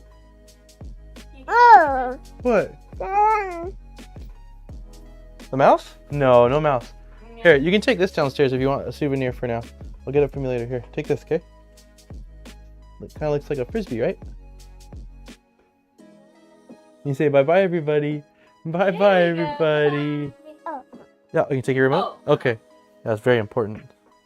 Okay, I love you. Be a good boy for Mom. I'll see you in a little bit, right?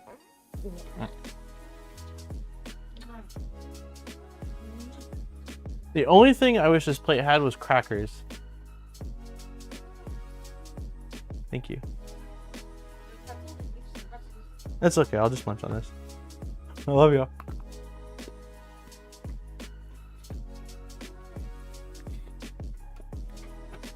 We got a little meat and cheese platter here. That's what we got going on today. Some almonds. Very, very healthy. Yeah, he's adorable.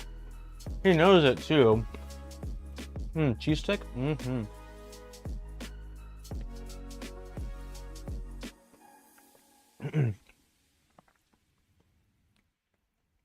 Yeah, Aaron was eating, was it last night? Yeah.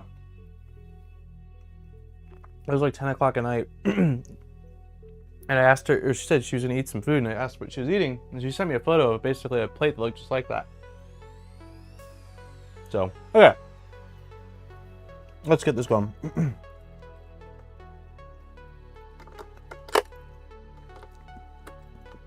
But yeah, I think that streaming definitely makes me hungrier than normal. 'Cause I always feel like on stream days, I don't know, I just eat more food.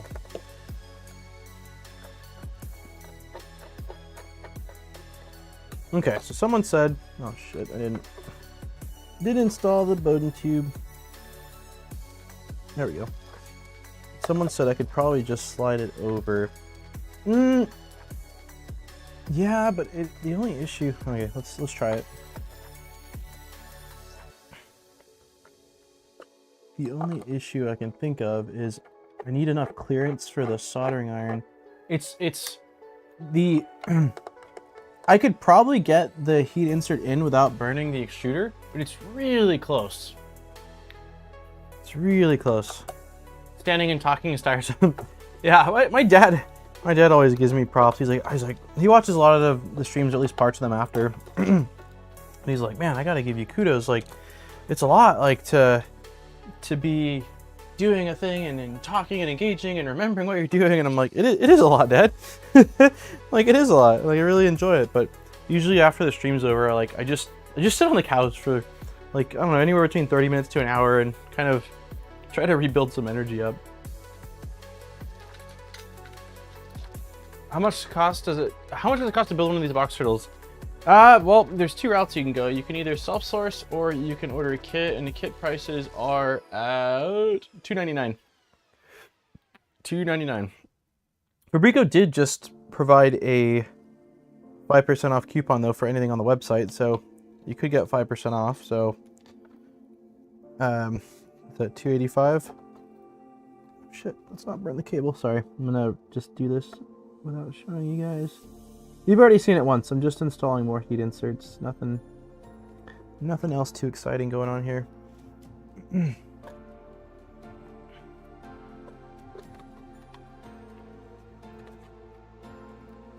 Okay.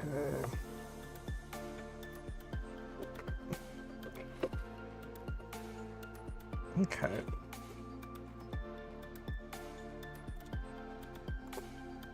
I'm glad he got a nap in today, because yesterday Erin was, I think she was feeling okay. Yeah, she was feeling okay yesterday, but she went grocery shopping and he didn't nap, and then he came back and he didn't nap, and I tried getting him to nap at like 5:30. I'm like, this is kind of late for a nap considering you usually go to bed at like 7:30, and he still didn't freaking nap. So he was a little, let's go with cranky. He was a little cranky yesterday. So I'm happy that he did get a nap in today. And you make us hungry. Emergency jerky? Everybody needs emergency jerky.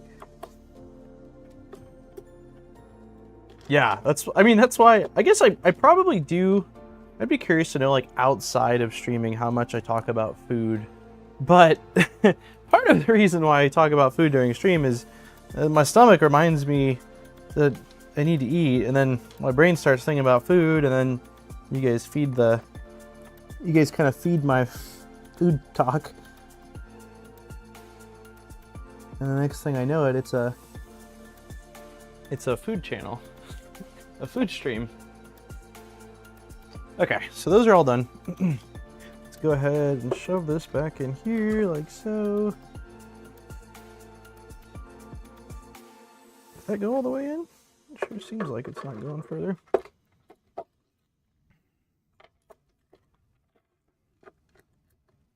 Okay. Pizza, yeah. That's why we've even got. Where's our sound effects? Pizza time! I wonder what's for dinner.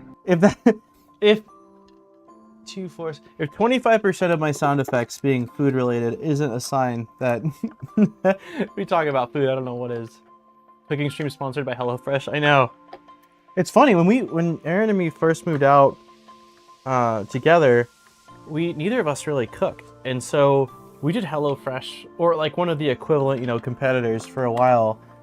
And I actually quite liked the food. A lot of the meals were really yummy, but after a while I started to like get the hang of, okay, there's a lot of similar ingredients in a lot of these meals, and then, we got our own cookbooks and I started cooking a bit myself. But I actually quite like those ordering services. So no pineapple on pizza. All the pineapple on the pizza. All right, oops, sound effect, there we go. The intended wire routing for lane 4 is shown here.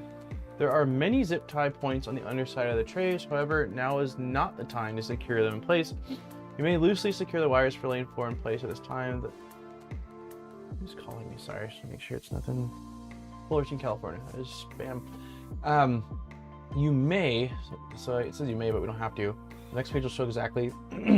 Okay. So, are we installing this? Was that our sign to install it back in place?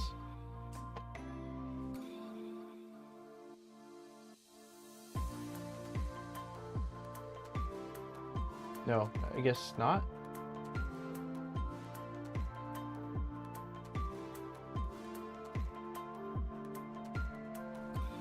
Okay, it doesn't look like we're installing this yet. It says there are many zip tie slots. Oh wow, the whole entire grid basically is zip tie slots. I didn't even realize that. We did it for a bit, but damn, it's expensive. Yeah, we were part of why we tried the different plans out was we were jumping coupons from one plan, like one company to the next at the beginning, and then we just stuck it out for a little bit. But I mean, it's definitely more expensive than getting the food yourself. But compared to what we were doing for a while, which is just going out to eat because we were like, I don't want to cook or I don't know what to cook. It's usually cheaper than that, but yeah, it's certainly not. You can make really good meals for a lot less. Jerky gone, boiling eggs. Oh, boiling eggs sound good. Yeah, I didn't realize is that this piece right here, you can kind of see it, panning. There we go. All of these are zip tie slots. So they're basically every section of the grid or the cube has a zip tie slot. So we've already done that. So basically what we're at is plugging, because we did the bolting and that all in one go.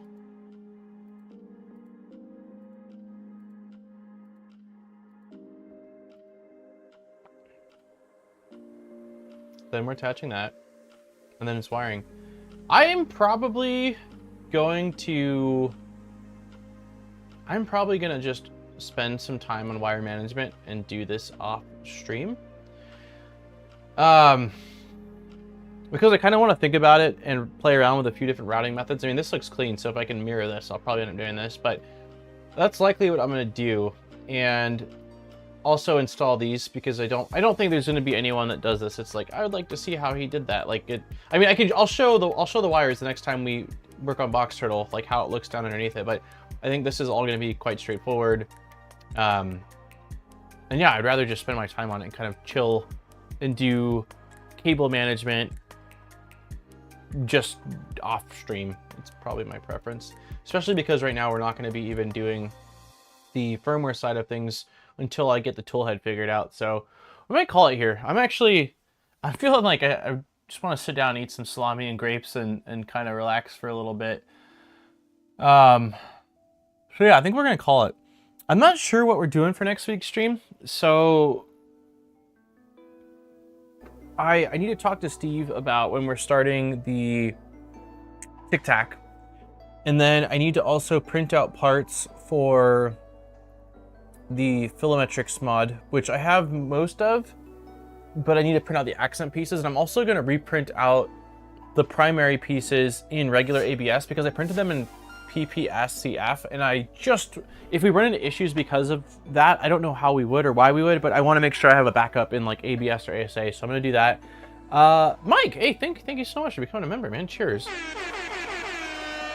If you twist the switch and N20 and stepper wires, you'll get a much cleaner results. I might do that. I usually don't do that, but I might do that just to keep everything looking pretty underneath here.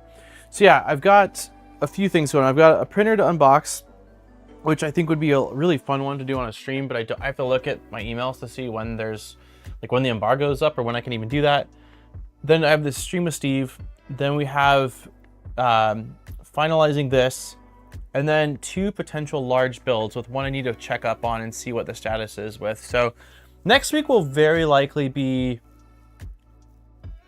either unboxing that printer if I'm able to, or continuing on this, because I have a feeling since I don't have this stuff and me and Steve haven't hopped on a call yet, we probably won't start next Wednesday. It'll probably be the following, but I'll let you know. Once I know, I'll post something in the live stream channel. So I'm doing yours, Thunder Keys. Whatever yours is the one that I printed out. I showed it off on stream. So yeah, the one that's linked from my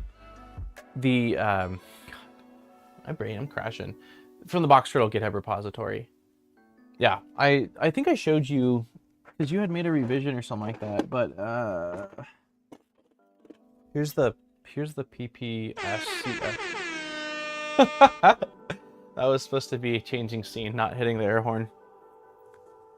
Do I have autofocus? Nope, I don't have autofocus on. Oh, yeah, there we go. Maybe? I think this is the part maybe that, so it's got the little switch right there. Yeah. If that's the No, I can't reprint it. I don't really have any more of this material. This material's super. Dude, what's wrong? What's wrong with it? This is like the PPSC app that has to print at. I think I printed it at what, 330. It will work, but your PCF maybe. Oh.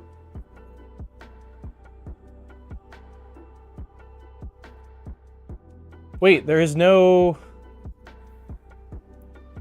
Does the part cooling fan not go all the way through on this?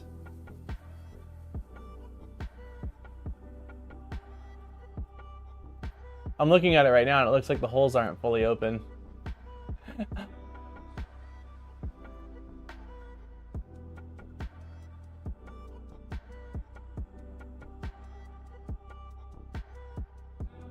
Gotcha. There was a bug in the original upstream part. Oh no. All right, well, if that's the case, then I don't really have much of a choice. I think I've got a little bit of this stuff left. And I have the profile, which is at least good. Where the heck is this stuff? I'll have to do a search. I have to dry it out and all that. But yeah, if I was thinking you were gonna say like, oh, I added a zip tie slot or something like that. But yeah, part cooling is kind of important, and I plan on doing a fair bit of PLA on the 2.4 with this. So yeah, I appreciate you letting me know. And I'm even just looking at it, it looks less open than I'm used to. So I wonder if that's part of it too. Yep, that sucks. I think I've got enough of it to reprint though, so I appreciate the heads up. I need to set up a profile for my atomic nylon carbon fiber. I still have that one. Not much needed for cooling here, thankfully. Yeah, if it was, I mean, I'm sure I'll end up doing more PLA with it because of the filament swapping, but I'm sure I'll do ABS as well. But yeah, I'd like to do it. I mean, it's not installed yet, and if I've got enough material left over, I will end up printing it. I just gotta find what the heck I did with that spool. Okay, we are gonna call it here, everyone. Thank you. Today was a really successful stream. I mean, let's take a quick look one more time here. Everything is mounted except for the bottom extrusion and the controller. So I will get that done. I'll probably do it tonight while I'm playing around with the door on. But yeah, we've got all of our spoolers installed.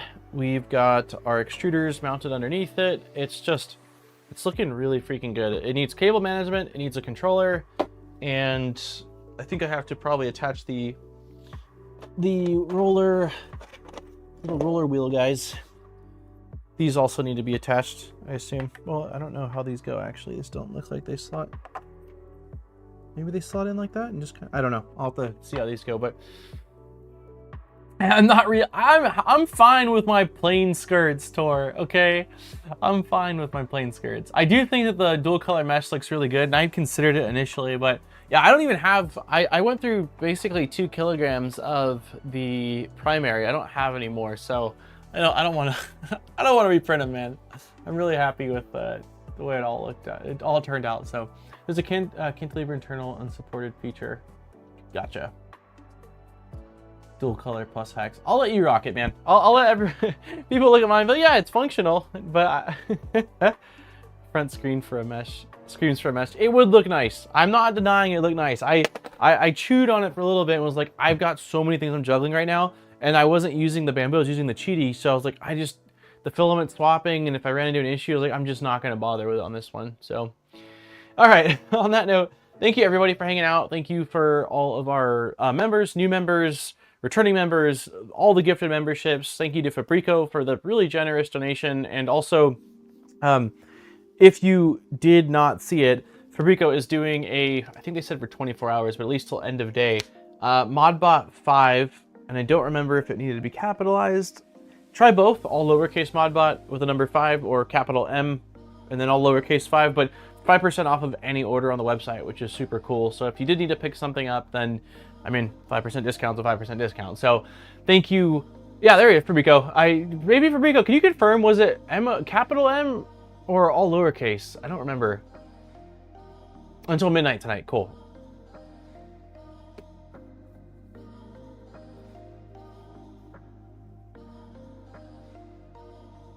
Fabrico might have bounced. Either way, it's Modbot 5, either capital M or no capital M. But anyways, thank you everyone for hanging out. And we got the board flash too. We did a lot today. So if we are continuing with this next week, then the plan will be to really dive into the toolhead side of things and maybe print. I would love to push plastic.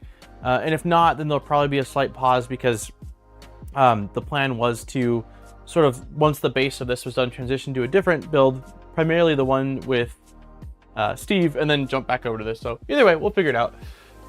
I'm not sure. It's still midnight. Try both. Okay, yeah, just try one or the other if you're gonna pick up something. All right, everyone, I'm gonna take off. I got salami and I've got almonds and I've got cheese to eat, and I will catch you all later. Have a wonderful night, and I'll see you next time. Bye.